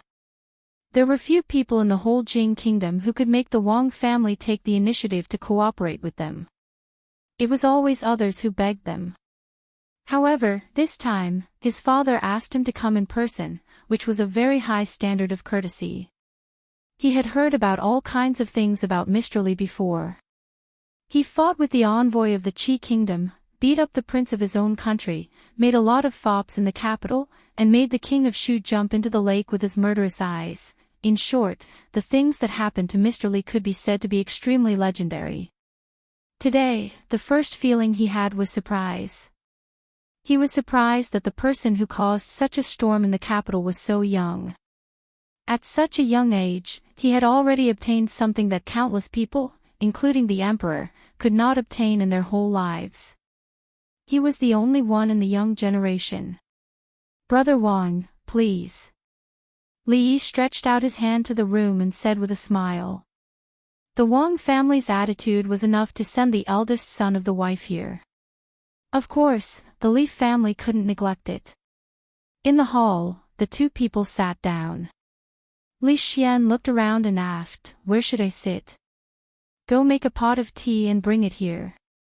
Li Yi didn't want to ask Xiao Huan to come here. Li Xian never regarded himself as an outsider here. Today, he would let him thoroughly feel the feeling of being the host. "Thank you for your hospitality today, Mr. Li." Wang Yong will take his leave.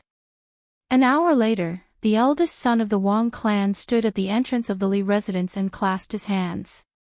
"Brother Wang, take care." Li Yi cupped his hands in greeting. Seeing that he and Li Xian had boarded the carriage, he turned around and left. He was only discussing business matters with the other party. After the conversation began, he went straight to the point. It didn't take long for them to reach an agreement on many issues. Of course, the reason why they were able to come to an agreement so quickly was because the Wang family was indeed very sincere. They agreed to many of the conditions that he had set out without the slightest hesitation.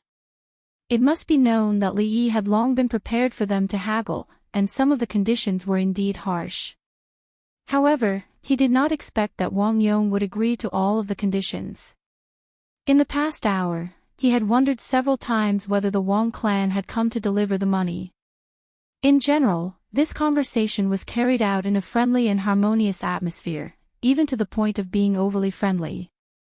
There was no free lunch in the world, which made Li Yi a little vigilant. However, based on the current situation, everyone could earn money, and there was no harm to the Li family. As for what would happen in the future, he would wait and see.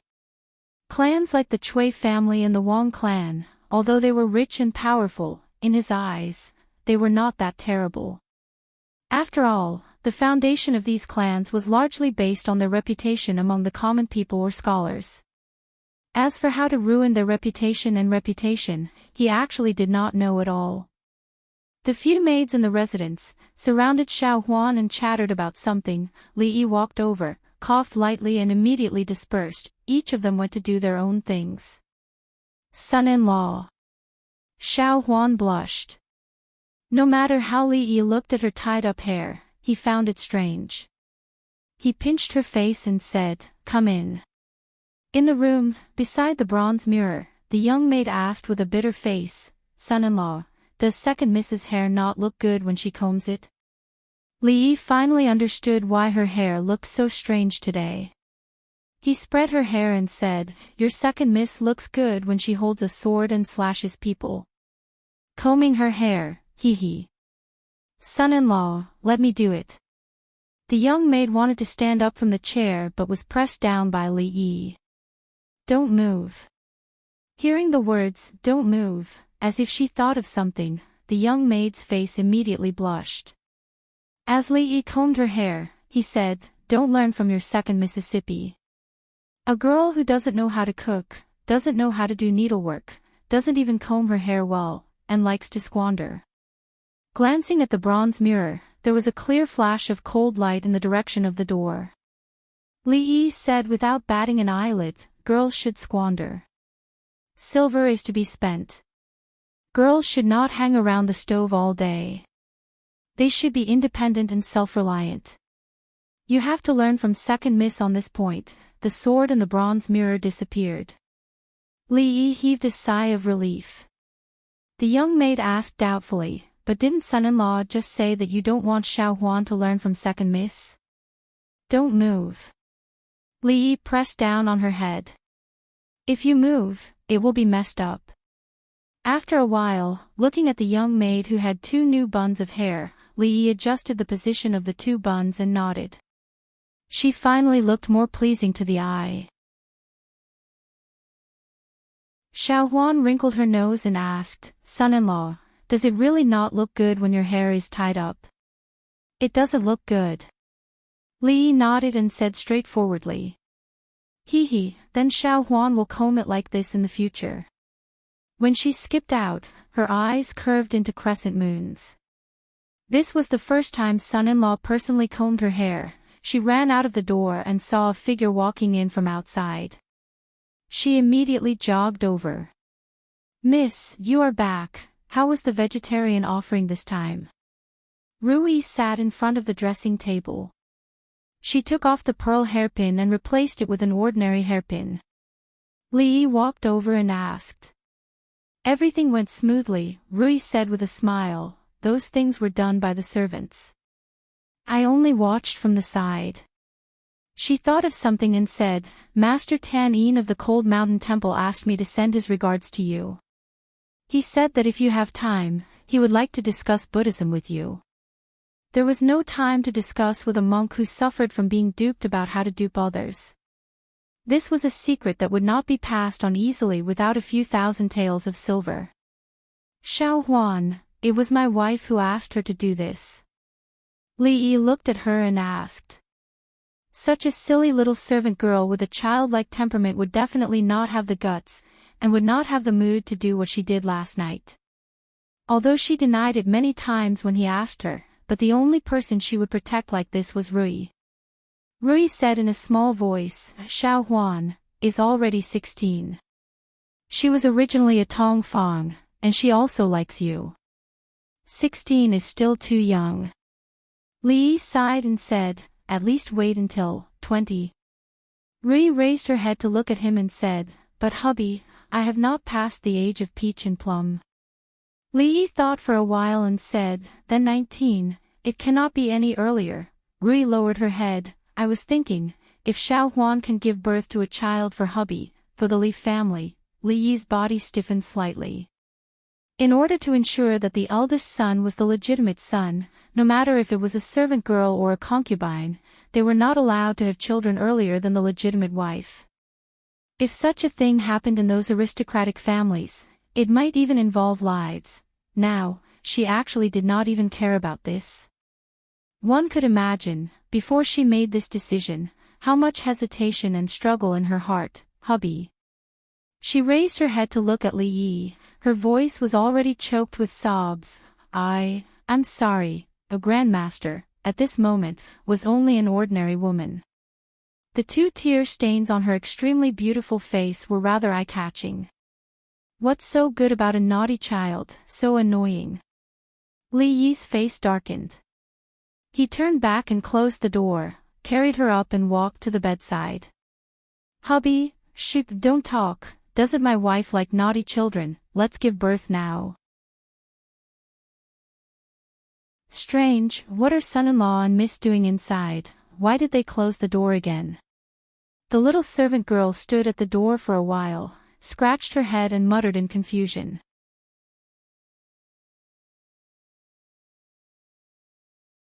Chapter 583. A little lower, a little more to the side. Yes, there it is. Li Yi was lying on the bed, reading a booklet in his hand. Xiao Huan was sitting on the edge of the bed, gently kneading his waist with her hands. She tested her strength, looked down at Li Yi and asked, "Young master, is this okay?" "Well, this strength is fine." Li Yi nodded and flipped through the booklet from the beginning to the end.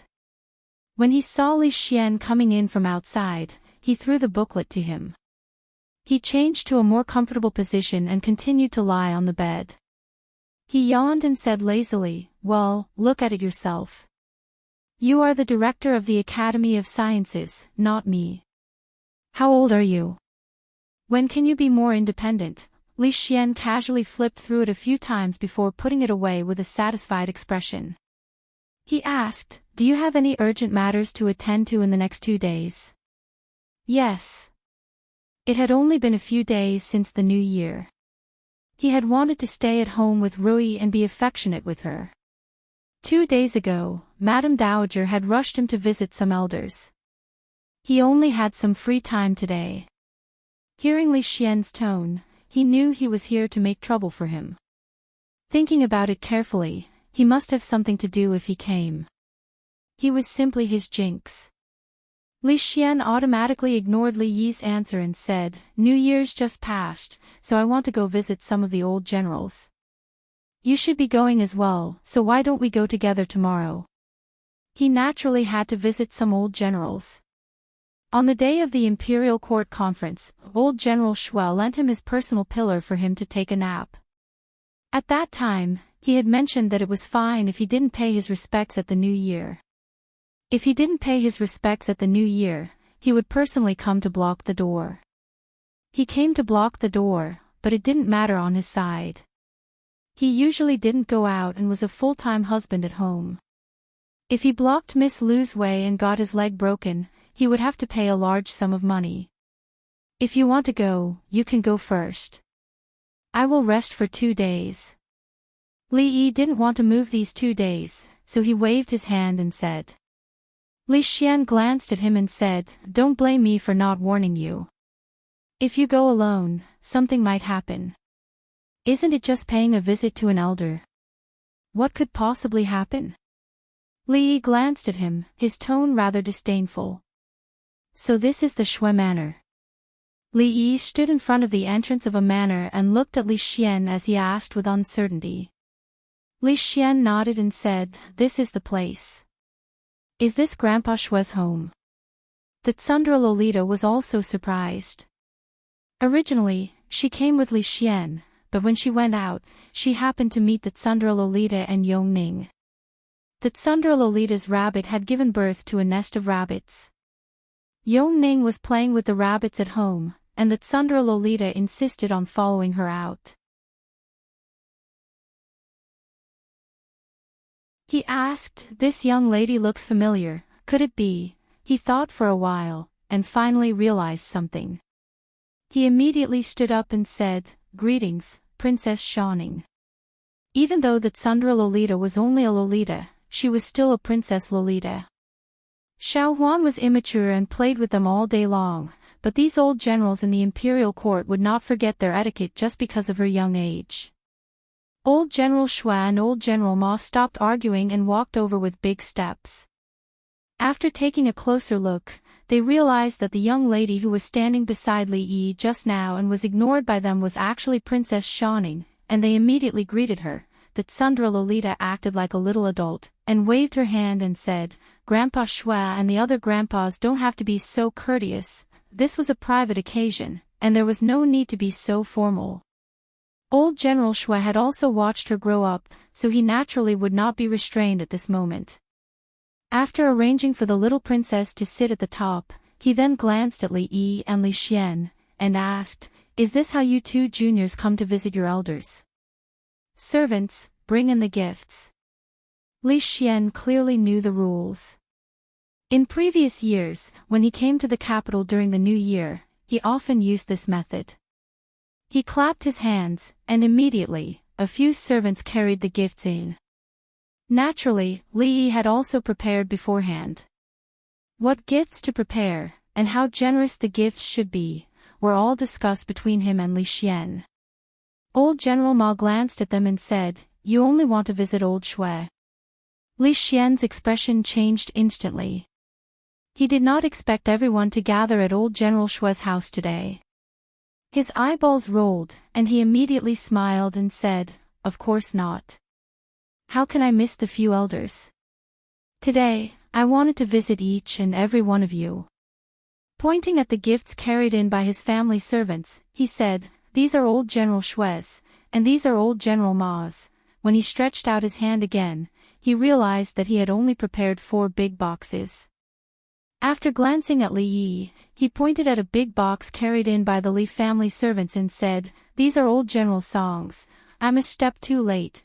Li Yi looked at him in a daze, and he started to try his best to recall when Li Xian's conscience started to be gnawed away by dogs.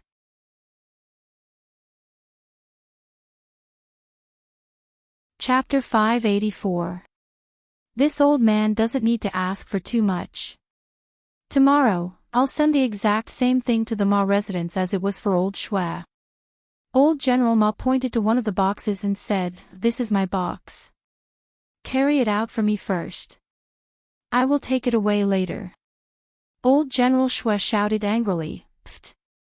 You shameless old man! How dare you scam the things that 2 juniors gave me? Bullsh *T.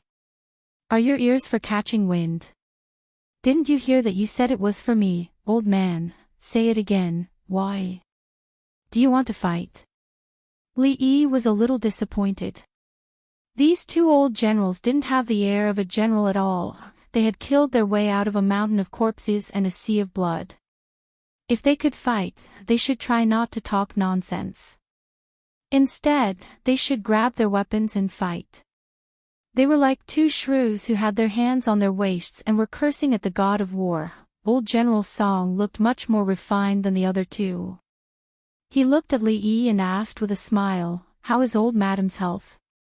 Li Yi nodded and said, "Thank you for your concern, old General Song. Old madam's health has always been good." After all, the Li family had been glorious for many years.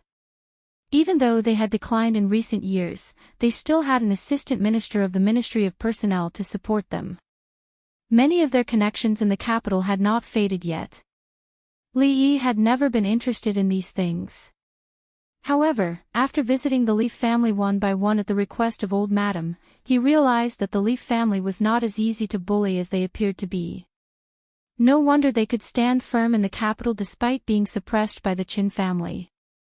"Your Highness, County Uncle Li, please have some tea." The old butler brought the tea over and said with a kind face, "Why are you drinking tea in my house?" Old General Shui strode over and opened the bottle of wine. He said, "Drink this." A strong smell of alcohol hit them. The proud Lolita wrinkled her nose and hid behind Li Yi.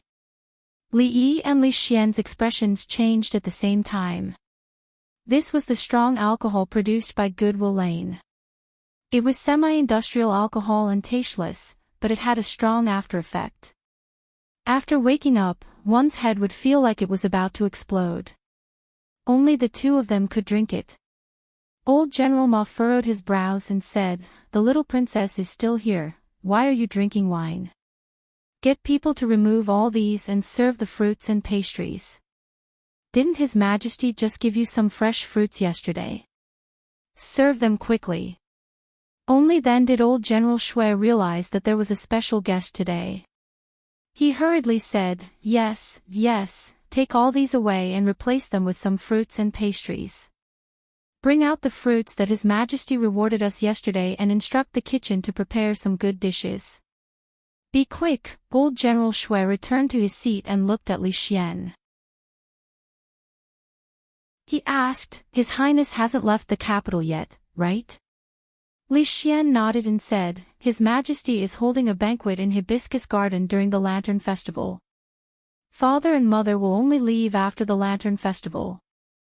Every year, there would be a grand court conference. If there were no important matters, the important officials from the various prefectures would return to the capital on this day to report on their work, achievements, and an audience with the emperor. The various kings would also enter the capital.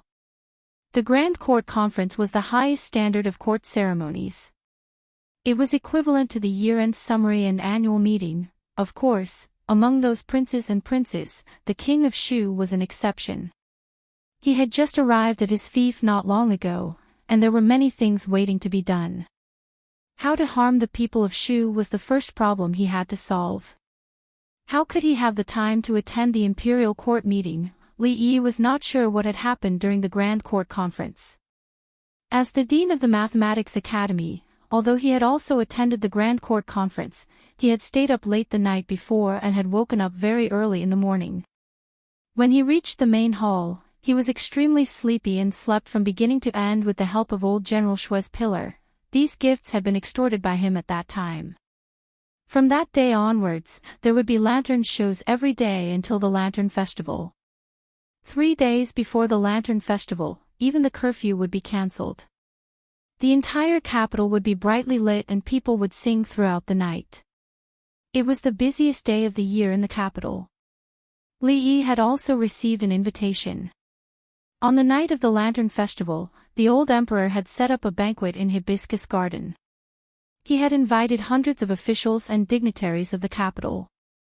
There were mountains and rivers in Hibiscus Garden. The scale of the banquet was similar to that of a large-scale garden party. However, it was much grander than the one held in the palace. The old generals gathered and chatted for a while before the topic shifted to the war. Sometimes, when it came to the art of war, they would ask Li Yi and Li Xian a few questions. If they were to personally command the troops on the battlefield, the two of them together would not even be able to compare to a finger of any one of them. However, if they were to use their mouths to talk, Li Yi alone would be able to make them wonder if they had lived their entire lives as dogs. Very quickly, the old generals set their sights on Li Xian.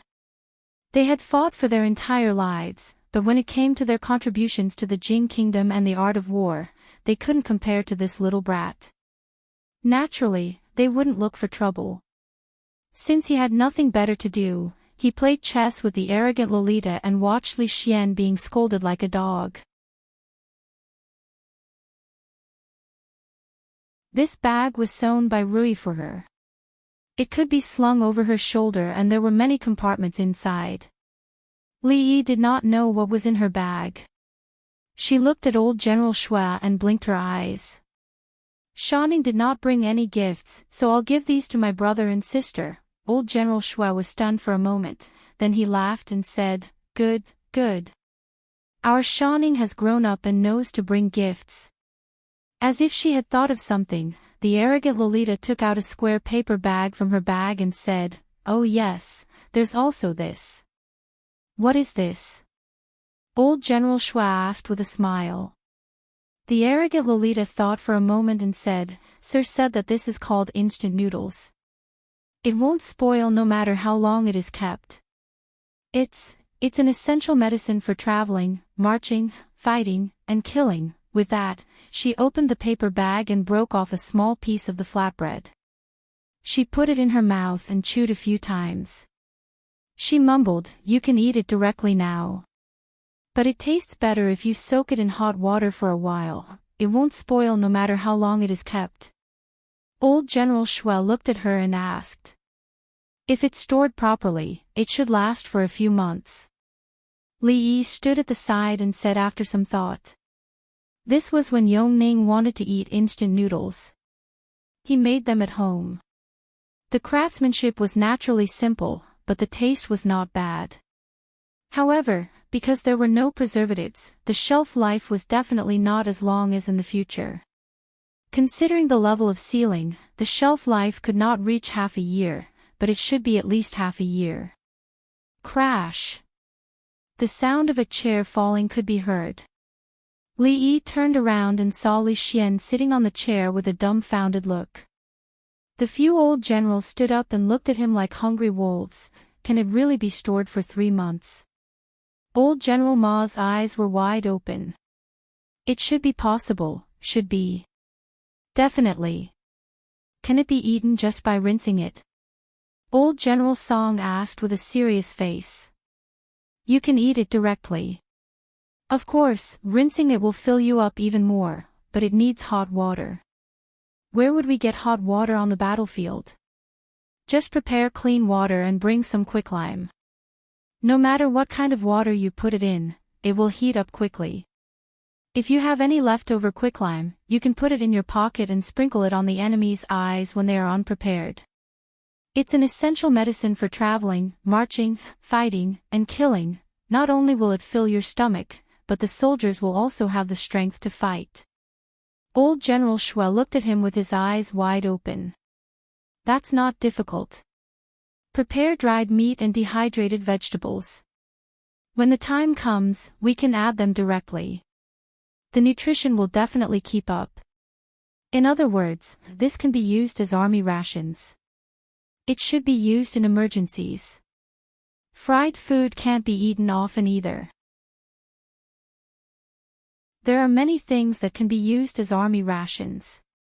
As for fast food, the main problem is to seal it. It can be made into canned food and wrapped in aluminum foil. Why didn't you say so earlier? Do you know how many years we have been troubled by the problem of army rations? You guys didn't ask. In the middle of the hall, Li Yi sat on a chair and was surrounded by a few old generals. It was as though they were interrogating him. Li Xian was watching from the side, rejoicing in Li Yi's misfortune. Just a moment ago, Li Yi had left him to die, but he didn't expect the tables to turn. Old General Shui was fuming. He slammed the table and said angrily, "Since you know how to solve the problem of army rations, why are you still hiding it? If you were my disciple, I would beat you to death." When it was time to be a coward, he had to be a coward. For example, when he was facing Mississippi Liu, his body wouldn't be able to take it if he didn't be a coward. When it was time to be tough, he had to be tough. For example, now, he had such a huge library in his head. There were many things he knew. He was helpless. If he had to spit out everything, he wouldn't be able to do anything for the rest of his life. He would probably have to devote himself to the great feudal construction of the Jing kingdom for the next few decades.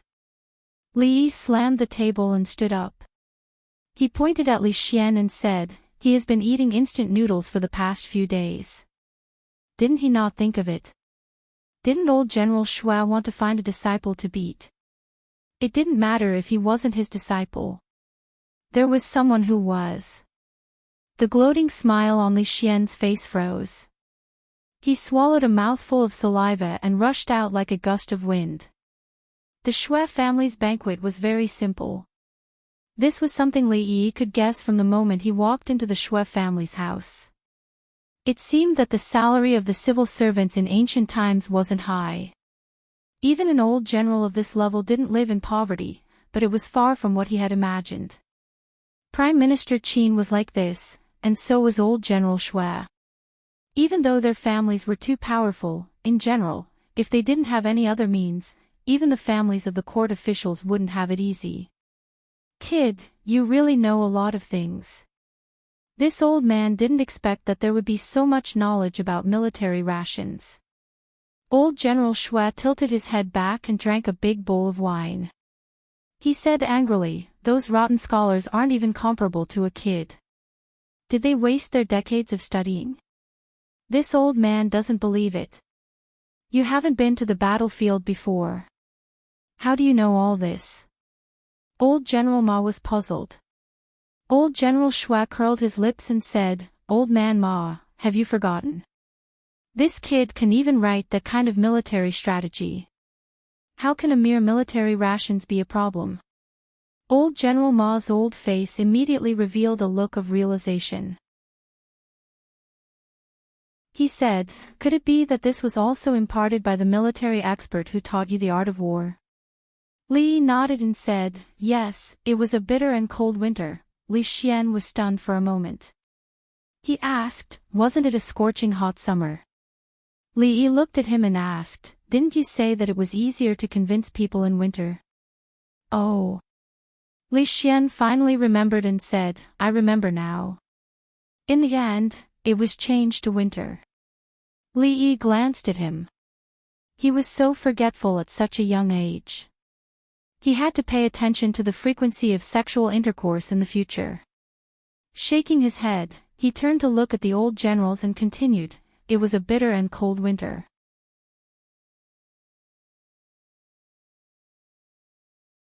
Chapter 585. Old Shui, do you believe the words of this brat? Old General Ma looked at Old General Shui and asked. Old General Shui gulped down another bowl of wine and said, "It doesn't matter whether I believe him or not. What's important is that the issue of rations has been resolved. In the future, our soldiers will have less to worry about. Tomorrow, I will go to the emperor to claim credit for this brat. In my opinion, if he does a few more things like this, his title of nobility should be promoted." Li Yi's current title of nobility was a county earl. If he were to go up a little, he would be a county marquis. At the level of a duke, he would be considered a noble among the nobles. Among the old generals, Old General Shui and Old General Ma had fought for their entire lives and achieved countless military merits. As for the other old generals, they had great prestige in the imperial court, but their title of nobility was only that of a county marquis. How can you monopolize the matter of claiming credit? Old General Ma snorted coldly and said, "Tomorrow, the few of us old fellows will go with you." Li Yi was a little stunned as he watched from the side. These old men seemed to have forgotten something. Didn't they need to ask for his permission to claim credit? In reality, he was already very indifferent to things like titles and ranks. After the old emperor passed away, these would all be for naught. He might as well reward them with a few million taels of silver. Cough, Old General Shui, there's no need to claim credit. Li Yi put down his chopsticks and said, "Why don't you discuss with His Majesty and see if it can be converted into silver?" Converted into what? Old General Shui raised his eyebrows. There's no need to claim credit. Li Yi waved his hand and said, "It's all for the country. You see, I am already a county earl at such a young age. If I were to be rewarded, there would be many people in the imperial court who would be dissatisfied. It would not be good for the stability of the imperial court. It's better to convert it into silver, forget it." Bullsh *T. Old General Shui fiercely slammed the table and said, "Meritorious service should be rewarded, and crimes should be punished. This has been the case since ancient times. What are they unconvinced of? If they have the ability, they should help His Majesty solve the problem of military rations. If they don't have the ability, then stop talking nonsense. If anyone dares to say anything else, I will crush his balls." The proud Lolita tugged at Li Yi's sleeve and asked, "Sir, what is an egg?" Cough. Old General Ma coughed heavily. He glared fiercely at Old General Shui and said, "Even though Old Shui usually spouts a lot of nonsense, what he said is reasonable. Meritorious service should be rewarded. You don't have to worry. If anyone dares to utter a single word of nonsense in the imperial court, I will crush them." Cough, cough. "I will have a good talk with them." Li Yi was extremely unwilling. The old emperor had conferred him the title of county earl, and many people in the court were already dissatisfied. If he were to be promoted even further, what would those officials who had worked hard for the country for their entire lives but had yet to obtain a title of nobility think? It wasn't his style to offend people as much as possible. Being hated by so many people for no reason wasn't his style. When he returned home today, he would probably have to stay up for another hour to write a book called The Complete Collection of Military Rations. He didn't know what the old emperor would reward him this time. As for silver, there was probably no hope. The old emperor was stingy. He could even name 10,000 copper coins as 10,000 gold coins.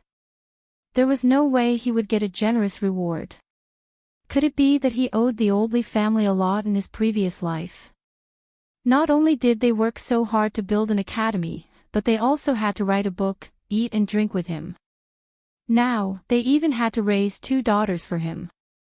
What exactly was he after? Forget it, he didn't want to think about it anymore. He lowered his head and ate. The Shui family's food was very bland, and the taste was average. The plate of wild vegetables in front of Li Yi was quite to his liking. When he was young, he liked to eat the wild vegetables his grandmother dug out from the ground. It should be called the steamed vegetables. He ate it with porridge and it was almost a fixed meal every day. Although the taste was different now, it brought back many memories. The proud Lolita couldn't stand the Shui family's food. She often ate at the Li family and was cooked by Li Yi or Rui. Now, she even disliked the royal chef's cooking. Seeing that Li Yi only ate the dish in front of him, she rolled her eyes and took a big bite. However, it was so bitter that she almost vomited. Generally speaking, families with a bit of status would have more etiquette requirements. They didn't talk when eating or sleeping. The proud Lolita before coming to the Li family knew this very well. However, the old generals didn't know what table etiquette was. They drank from bowls and ate meat. The problem of military rations had been solved, and they were happy. As they chatted about everything, Li Yi thought of something and suddenly said, "I wonder if the old generals are interested in the military rations business." Military rations are military rations, and business is business. How can these two things be related? Old General Shui asked with a frown. Li Yi shook his head and said, "Military rations are also rations. Why can't we do business? Moreover, it's something to eat. If the soldiers and generals can eat it, the commoners can eat it too. Naturally, we can do business." Instant noodles were good stuff. They had created many sales records in the future and were something that even brats couldn't live without. There was almost no need to consider the risk when doing business. He also saw that the Shui family situation didn't seem to be that good. He guessed that the old generals were probably in the same situation. These old generals usually protected him in the imperial court. If there was anything they could help with, he would naturally help them. Moreover, there was no better partner for this business than a family of generals. The old generals also understood what he meant. Old General Ma looked at him and asked, "You mean that we should produce our own military rations and do business with His Majesty?" "Not just with His Majesty. If we produce enough military rations, we can also sell it to the commoners." The old generals were speechless. They looked at each other and saw a hint of desire in each other's eyes. They naturally knew the situation of their family better than anyone else. As long as they, the old generals, were still around, the entire residence would still be able to get by. However, if a few more years passed, everything would be uncertain. When it came to arranging military formations and fighting on the battlefield, they were all top-notch experts. However, when it came to doing business, they knew nothing at all. The speed at which the family of generals declined was even faster than the other families of civil officials. They had to leave behind more things for their descendants before they were buried in the earth. Is this really feasible? Old General Ma looked at Li Yi and asked. Before Li Yi could speak, old General Shui laughed and said, "He might not be able to do other things, but this fellow is a top-notch expert in doing business. However, Doing business with His Majesty, won't we be taking advantage of His Majesty? Old General Shui stood up and paced back and forth in the hall. As an official, isn't this disloyal to His Majesty? Old General Ma nodded and stood up, saying, eating the Emperor's salary, sharing the Emperor's worries, and solving the problem of military rations is what we, the officials, should do. How can we use this to discuss business with His Majesty? Li Yi looked at them and asked tentatively, so, generals, how much silver do you intend to offer? 1,000 taels, old General Shui said. This old man is not as rich as the Shui family. Even if I scrape together everything and sell everything I have, I should be able to gather 1,000 taels, old General Ma said with a smile. This old man will also offer 1,000 taels, old General Song said while stroking his beard. This old man will offer 800. This old man will also offer 800. Li Yi put down his chopsticks, deal.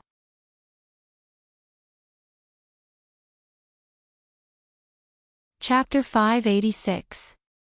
The few old generals were really loyal to their king and patriotism. In less than 5 minutes, they had already decided on the distribution of the loot, and the distribution of benefits. That. Li Xian scratched his head and said, I'll pay 50,000 taels too. He knew better than all the other old generals that he could earn a lot of money by following Li Yi. There was no reason for him not to participate in such a thing where he could earn money by lying down. Old General Shui and old General Ma looked at each other. The former waved his hand at Li Xian impatiently and said, Go away. They could only get 1,000 taels by pooling together, but Li Xian offered 50,000 taels the moment he opened his mouth. The more he offered, the more points he would get. When the time came, would the few old men fight for the soup? Li Yi patted Li Xian's shoulder with a smile and said, Don't worry, we're brothers. How could I forget about you? Li Xian was touched. He patted his chest and said, Tell me, what can I do? Didn't I just say that we're going to make canned food and pack it with aluminum foil? It's not easy to make aluminum foil. Forget it, I'll leave the sealing to you. If the sealing is not good, the rations will spoil easily. Li Yi looked at him with a smile and said, Also, we haven't tested whether instant noodles will work. Other forms of rations are more feasible in theory. Of course, there are still some problems that need to be solved. The Academy of Science specializes in solving such problems. I'll leave these to you too. We're all brothers, don't stand on ceremony. Good, that's great. Old General Shui immediately patted the table. He was very satisfied with Li Yi's arrangement. The touched expression on Li Xian's face froze. He raised his head and took a look at Li Yi. Only then did he realize that Li Yi's smile was sinister and there was a chilly wind blowing from all directions, in order to teach Li Xian what retribution was, what it meant to not seek death, what it meant to not seek death, what it meant to be a good person would be rewarded, and that the time had not yet come for retribution. Li Yi had put in a lot of effort. The old generals were still very interested in the matter of military rations. They then asked Li Yi a few related questions. Before troops and horses were mobilized, rations and fodder had to be prepared first. Rations were the lowest standard to maintain the combat effectiveness of an army. Only when they were full would they have the strength to fight, and the concept of military rations in this world was only to fill their stomachs. However, from the point of view of the future, the requirement to quickly fill one's stomach was a little too low. Not only did the soldiers have to eat their fill, but they also had to eat well. They had to be nutritious, and they even had to eat happily and happily. These theories were very unfamiliar to the old general. However, although they had never heard of such a saying before, they felt that what Li Yi said was very reasonable. A simple meal and a delicious meal gave people a different feeling. If the soldiers ate well, their morale would naturally increase. According to him, military rations was also a field of knowledge that required a large group of people to put in a lot of effort to study it. This task was naturally handed over to the Academy of Science to complete. Using instant noodles as military rations was also an idea that Li Yi came up with on the spur of the moment. After all, this had never been done in the future. He would let Li Xian verify the feasibility first. Military rations were not suitable, but naughty children's rations were the most suitable. Although the food is good, this name is really too casual. Old General Shui stroked his beard and shook his head. Instant noodles, convenience. How can you talk about eating with convenience? Isn't it disgusting? Why don't we call it killing enemy noodles? Old General Shui thought for a while and slapped the table. Eating it will allow you to fight bravely. How about that? Vulgar, unbearably vulgar. Whenever old General Shui suggested something, old General Ma would always oppose it. He immediately shook his head and said, in my opinion, why don't we call it strength noodles? Strength noodles is not bad. Old General Song shook his head and said, it's better to call it hibiscus noodles. Killing enemy noodles, strength noodles, Master Ma noodles, and Master Shui noodles were all better than this. It would be strange if such a name wasn't bad. Although hibiscus noodles could be a little better, Li Yi had already thought of the name and wouldn't allow anyone to change it. Little Raccoon. He looked at the few old generals and said, Little Raccoon instant noodles, it's decided. Although the old generals were still a little dissatisfied with the name, they couldn't do anything since Li Yi had made up his mind. After walking out of the Shui mansion, Li Yi let out a long sigh of relief. At the same time, he was also extremely glad that he brought the Tsundra Lolita along. Otherwise, the two of them would definitely be walking out. He patted her head and said, come, let's go back to eat spicy prawns. Sure. The Tsundra Lolita didn't eat well just now, so she agreed with him. Although Li Xian wanted to go with them, he had to face the problem of how to deal with the military rations. Now he had to go back and think about this matter. At the same time, a strong sense of regret arose in his heart. At that time, he was really blinded by greed. He should have known that he shouldn't provoke anyone. After entering the middle of the first month, the atmosphere of the new year not only didn't fade, but it became even more intense. This was because with the approaching of the Lantern Festival, the annual Lantern Festival in the capital also began. From the 10th, the curfew time was delayed by a whole hour. Once night fell, the entire capital became a sea of joy. On the 15th, the curfew would be directly lifted for 3 days. From the officials and nobles to the ordinary people, everyone could enjoy the nightlife of the capital to their heart's content. Son-in-law, second miss, what's the answer to this riddle? On the noisy street, people came and went. The little maid stood outside the crowd and looked inside. She suddenly turned her head and asked Li Yi. Today was the 14th of the first month, only 1 day left before the most lively lantern festival. At night, the prosperity of the capital had reached its peak in recent days. Second miss. The crowded street was unusually noisy. Li Yi casually said, go and ask second miss if she knows. Xiao Huan really ran to the side and asked. After a while, she ran back, shook her head and said, son-in-law, second miss doesn't know either. Li Yi gently knocked on her head and said, stupid, this is the Z in posture. Oh. The little maid responded and squeezed into the crowd. After a while, she came out with a lantern. Li Yi looked at her and asked, don't we have a lot of them at home? Why do you still need to take them? Xiao Huan hugged the lantern and said, this is for Bing Ning. She said she also wants to play on the street at night, but she can't come out because she's in the palace. I'll take one for her next time. The capital had been quite busy these days. For safety reasons, Yong Ning and the proud Lolita didn't leave the palace. Tonight, they were going to the Lantern Festival with Rui and Xiao Huan. Tomorrow, they would have to go to the Lotus Garden to attend the banquet. Eldest miss and second miss are in front. Son-in-law, let's go quickly, Xiaohuan hugged the lantern with one hand and grabbed Li Yi's wrist with the other. She squeezed forward. Miss, an empty courtyard waiting for a child to return. What is this? Xiao Chui stood under a row of lanterns and pointed at a lantern she liked. When she turned around, she found that Miss was looking in a certain direction in the crowd. She waved her hand in front of her eyes and said, Miss. Tsing Zumo came back to her senses. When she looked again, the figure she saw was no longer in the crowd. She asked, what is it? An empty courtyard waiting for a child to return. What is this? Xiao Chui asked again. Tsing Zumo thought about it and said, it's a flea character. Oh. Xiao Chui nodded and memorized the answer. She planned to win that lantern later. She also liked the design of the lantern next to it and asked again, then, if it is destroyed once, it is a careless heart. What is this? If it is destroyed once, it is a careless heart.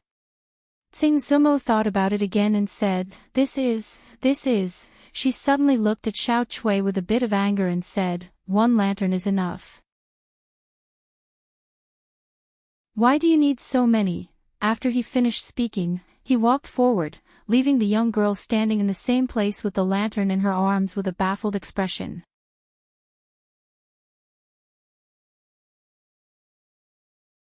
Chapter 587. Little Raccoon. Emperor Jing chewed and swallowed what the proud Lolita had stuffed into his mouth. He nodded and said, the taste is good, but the name is too strange. Little Raccoon, it sounds nice. The proud Lolita took out a small notebook from her bag, opened a few pages, and showed a picture to Emperor Jing. She said, the teacher said this is the little raccoon. Isn't it cute? Emperor Jing pinched her face and said, our Shanning is the cutest. The proud Lolita rolled her eyes and said, Father, Shanning also wants to go to Hibiscus Garden at night. Father and mother are gone, and Shanning is bored alone in the palace. Emperor Jing touched her head and said, go. Everyone will go tonight. Thank you, Father. The proud Lolita took out a fresh pear from her bag and put it on the table. Then she ran out quickly. Emperor Jing picked up the pear. His nails exerted a little force, and the juice overflowed. Although he was an emperor and had seen countless treasures, it was not until a few days ago that he saw such a fresh pear in winter. Changde stood behind and said, Your Majesty, the imperial physician said that eating pears is good for your body. I will send someone out of the palace to tell County Uncle Li to send a few fresh pears to the palace every day. I will send someone to cook them for you. Emperor Jing did not answer. He turned the pear in his hand over and over again and said, how can he know everything? He can even do things that go against the natural order. I don't believe that anyone can be born with knowledge. I also don't believe that many powerful people in my Jing kingdom line up at his door every winter, waiting for him to pick them up. All the evidence shows that 1.5 years ago, County Uncle Li was just a poor scholar in Li's village. Although he was a child of Li's family, he had been mediocre in the past 20 years. At most, he could be regarded as a teenager with intelligence, until last June, Changde said in a low voice. Until last June, he was taken to Willow Village and married his current wife. He seemed to be a completely different person.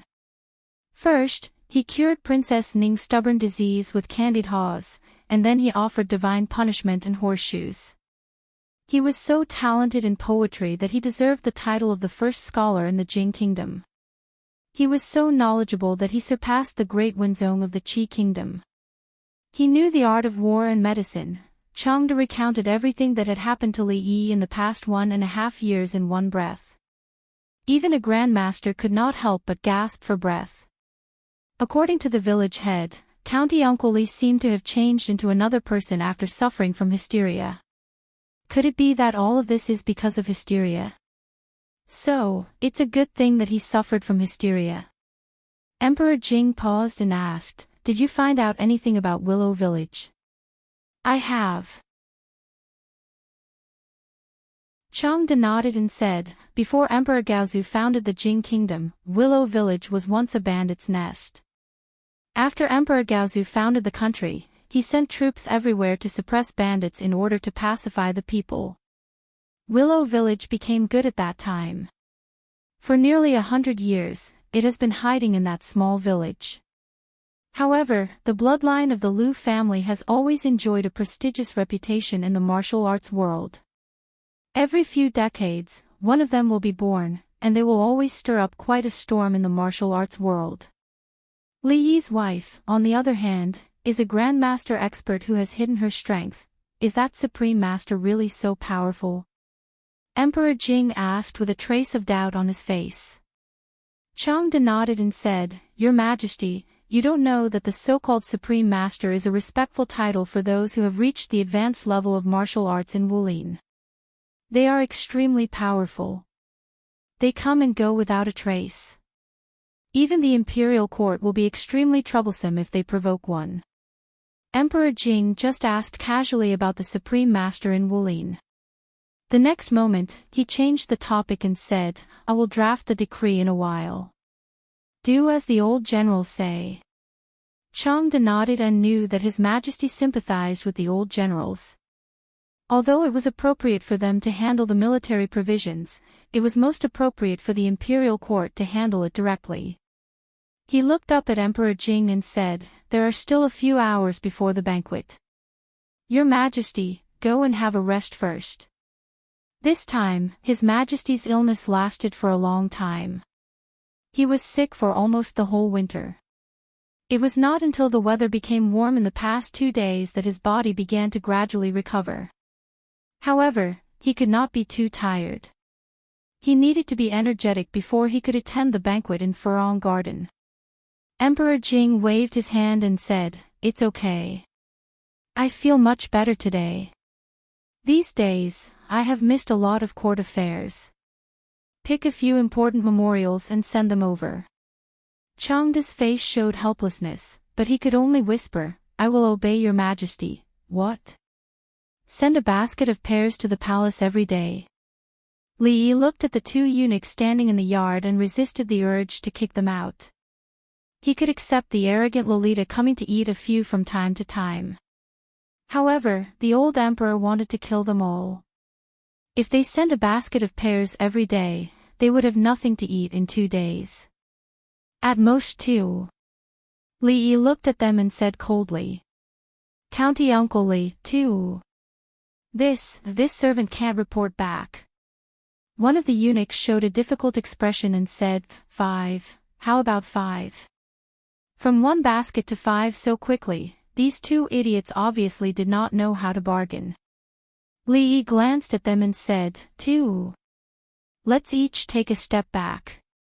4, how about 4? 2.5. I can't take any more.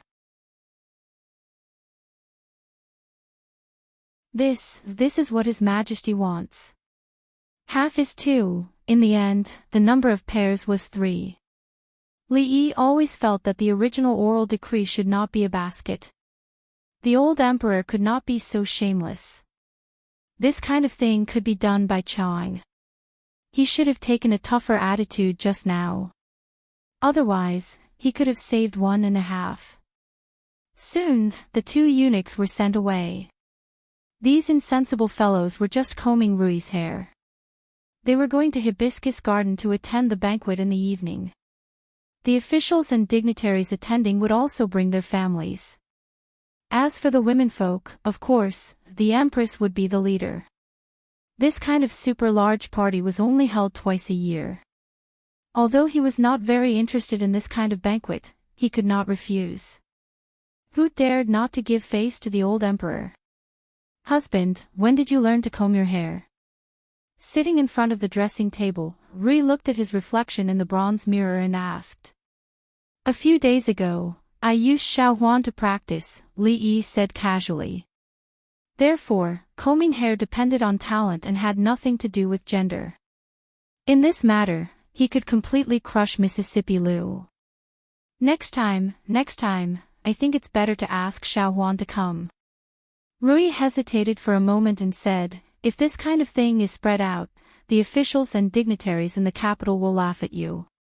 A dignified county uncle cooking in the daily, it was already unusual among the dignitaries in the capital. There was no other county uncle in the whole capital, or even the whole Jing kingdom, who would comb a woman's hair.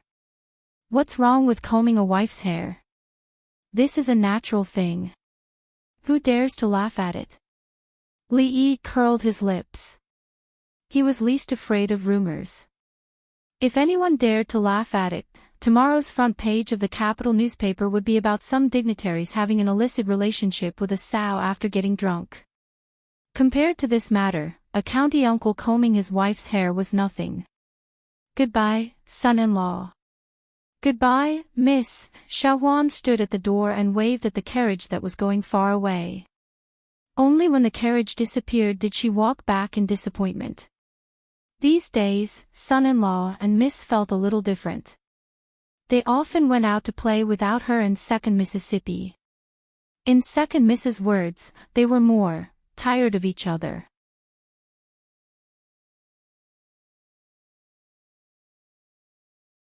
Chapter 588. Apart from the imperial palace, Hibiscus Garden was the largest royal garden in the capital city, covering an area of dozens of hectares. In it, there were not only magnificent palaces second only to the imperial palace, but also beautiful mountains and rivers. It was a summer resort for several generations of emperors. As a royal forbidden garden, outsiders were not qualified to step into it without the emperor's decree. Li Yi had never entered the Hibiscus Garden, and he did not know if the Hibiscus Garden of the Jing Kingdom and the Hibiscus Garden of the Tang Dynasty, which he had been to countless times in his previous life, were the same place. However, this possibility was very small.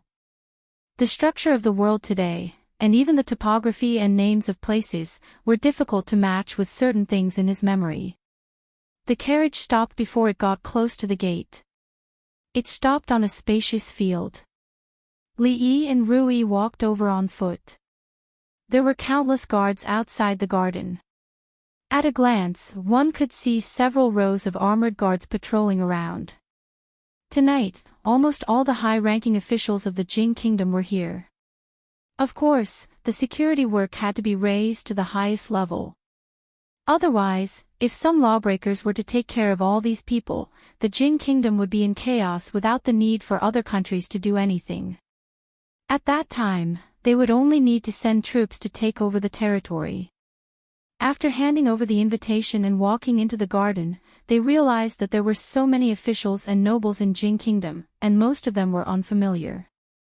Fortunately, the garden was very large. Even if not all places were open tonight, it would not be crowded even if the number of people was several times larger. "Husband, I'll go there first." Tonight, the men and women were still separated. After entering, there were maids guiding the women to another palace. Tonight, the Hibiscus Garden was ablaze with lights. In the hall not far away, there was a faint sound of stringed instruments. It was said that tonight, the singers and dancers of the musical house, as well as some highly skilled palace performers, would come here to perform for the ministers. Usually, only the royal family could enjoy such performances. Li Yi was not very interested in those performances. There were not many people in the distant corridor on the water. He walked over and found an empty pavilion. Looking at the sparkling lights on the water, he picked up a piece of cake from the plate on the table and threw it into his mouth. After eating one piece, he had no desire to eat a second one. Ruoqing's osmanthus cake was the most suitable for his taste. It was just that he hadn't been to Willow Alley recently and hadn't eaten in a long time. On the other side of the corridor, a few figures glanced over as they passed by. One of them stopped in his tracks and his gaze froze. "Big Brother Qin, what's wrong?" A 15 or 16-year-old youth behind him asked in confusion. When the others followed his gaze, their expressions also became slightly unnatural. They twisted their buttocks, and an indescribable part of their bodies seemed to start to ache faintly. The dessert of the dining hall was average, but the other plate of broad beans tasted good. It was a little cold sitting here in winter. Li Yi planned to eat this plate and then go in. Before he ate half, he suddenly heard a voice in his ear. "You're Li Yi." The voice was crisp and clear. Presumably, the speaker was young. Li Yi turned his head and saw a young man standing behind him. He looked to be about 15 or 16 years old. The light here was a little dim, but he could see that he had red lips and white teeth. He looked quite handsome. "Who are you?" The young man's voice was angry, and he didn't look friendly. It had been a long time since he caused trouble, and he was a little itchy. Besides, the plate of broad beans wasn't finished yet. It was good to have someone to talk to. Li Yi looked up at him and asked. "I'm Wang Dan." The young man crossed his arms and said in an imposing manner. "Oh, you little bastard, what do you want?" Li Yi looked at him and asked. There were many powerful officials with the surname Wang in the capital. He didn't know which family this spoiled brat was from. "I'm Wang Dan, not a bastard." The young man's face turned red. He had been teased like this many times since he was young, and it had almost become a sore spot for him. His chest rose and fell, and even his voice was trembling. No wonder Big Brother Qin said that. This person called Li Yi was really despicable and rude to the extreme. The young man's eyes were fierce. "You're the one who used dirty tricks to harm Big Brother Qin and the others?" Big Brother Qin. As if thinking of something, Li Yi tilted his head and glanced over. He saw a few slightly familiar figures slowly walking along the shore of the waterside pavilion. 2 or 3 of them were looking in his direction. When he looked at the young man again, there was a pitiful expression on his face. He kept calling out Big Brother Qin with righteous indignation and wanted to seek justice for him. However, his big brother Qin didn't tell him that the person he was questioning was the scourge of Jingdo. He had beaten the duke and the prince, and could kill 10 brats like him with one finger. "Which family are you from?" Li Yi couldn't help but feel curious about his background. "What, are you afraid?" The young man raised his head as if he was very confident in his background. "Is it the Wang family?" Li Yi looked at him and asked. "How do you know?" the young man asked with a shocked expression. Li Yi threw a broad bean into his mouth and sighed. He stood up and walked outside. No wonder Qin Yu and the others were using him as a tool. This child's brain was probably damaged. "Stop." The young man came back to his senses. Seeing that Li Yi was about to walk out, he quickly chased after him. If something really happens to Wang Dan, I'm afraid it will be hard to explain to the Wang family. A young man beside Qin Yu glanced at the 2 figures that were about to disappear in front of him and said, "The Wang family." Qin Yu shook his head and didn't say anything else. Another person opened his mouth and said, "The Wang family." The Wang family is already standing opposite the king of Shu. What difference does it make whether we explain or not? Stop. Li Yi walked out of the long corridor on the other side of the water. Hearing the panting voice behind him, he turned his head and asked, "Is there anything else?" "You." "I." The young man panted heavily. He pointed at him and was about to speak when he suddenly froze. Yes, what did he want to say? He had just heard that Brother Qin and the others had been harmed by Li Yi and had been bedridden at home for a few months. Hence, he had rushed over angrily to seek justice for them. However, how was he going to seek justice for them? He really hadn't thought about it. "Xiao Dan, why are you together?" Li Xian and another young man walked over from behind and asked in surprise when they saw Li Yi and the young man. "My name is Wang Dan, not Xiao Dan." The young man turned around and said through gritted teeth, forgetting about his conflict with Li Yi. "Uncle Li, we meet again." The young man beside Li Xian cupped his fists at Li Yi. Hello, Brother Wang. Li Yi also cupped his fists at Wang Yong. Big brother, you know this guy. The young man was surprised. What do you mean by this guy and that guy? Wang Yong's face darkened and he said, I told you not to mix around with those people. If you don't listen to me, I'll send you back to the Wang family in 2 days. Big brother. The young man looked at him in disbelief. His big brother had always doted on him since he was young. This reprimand stunned him. However, he didn't dare to speak anymore. Compared to the Wang family, the capital city was much more interesting. He grew up in the capital city and only stayed there for a few days during festivals. If he was sent back, he couldn't imagine what his life would be like in the future. It's okay for a kid to be naughty. Just give him a beating. Verbal violence shouldn't be used as it was very damaging to a child's heart. Li Yi patted the young man's shoulder and said with a smile. The young man named Wang Dan immediately grimaced in pain. It wasn't clear if he was in pain or hatred. You're tuning into the Dreamy Chapters YouTube channel. We're so grateful for your support and don't forget to subscribe to join us on this incredible journey through captivating stories.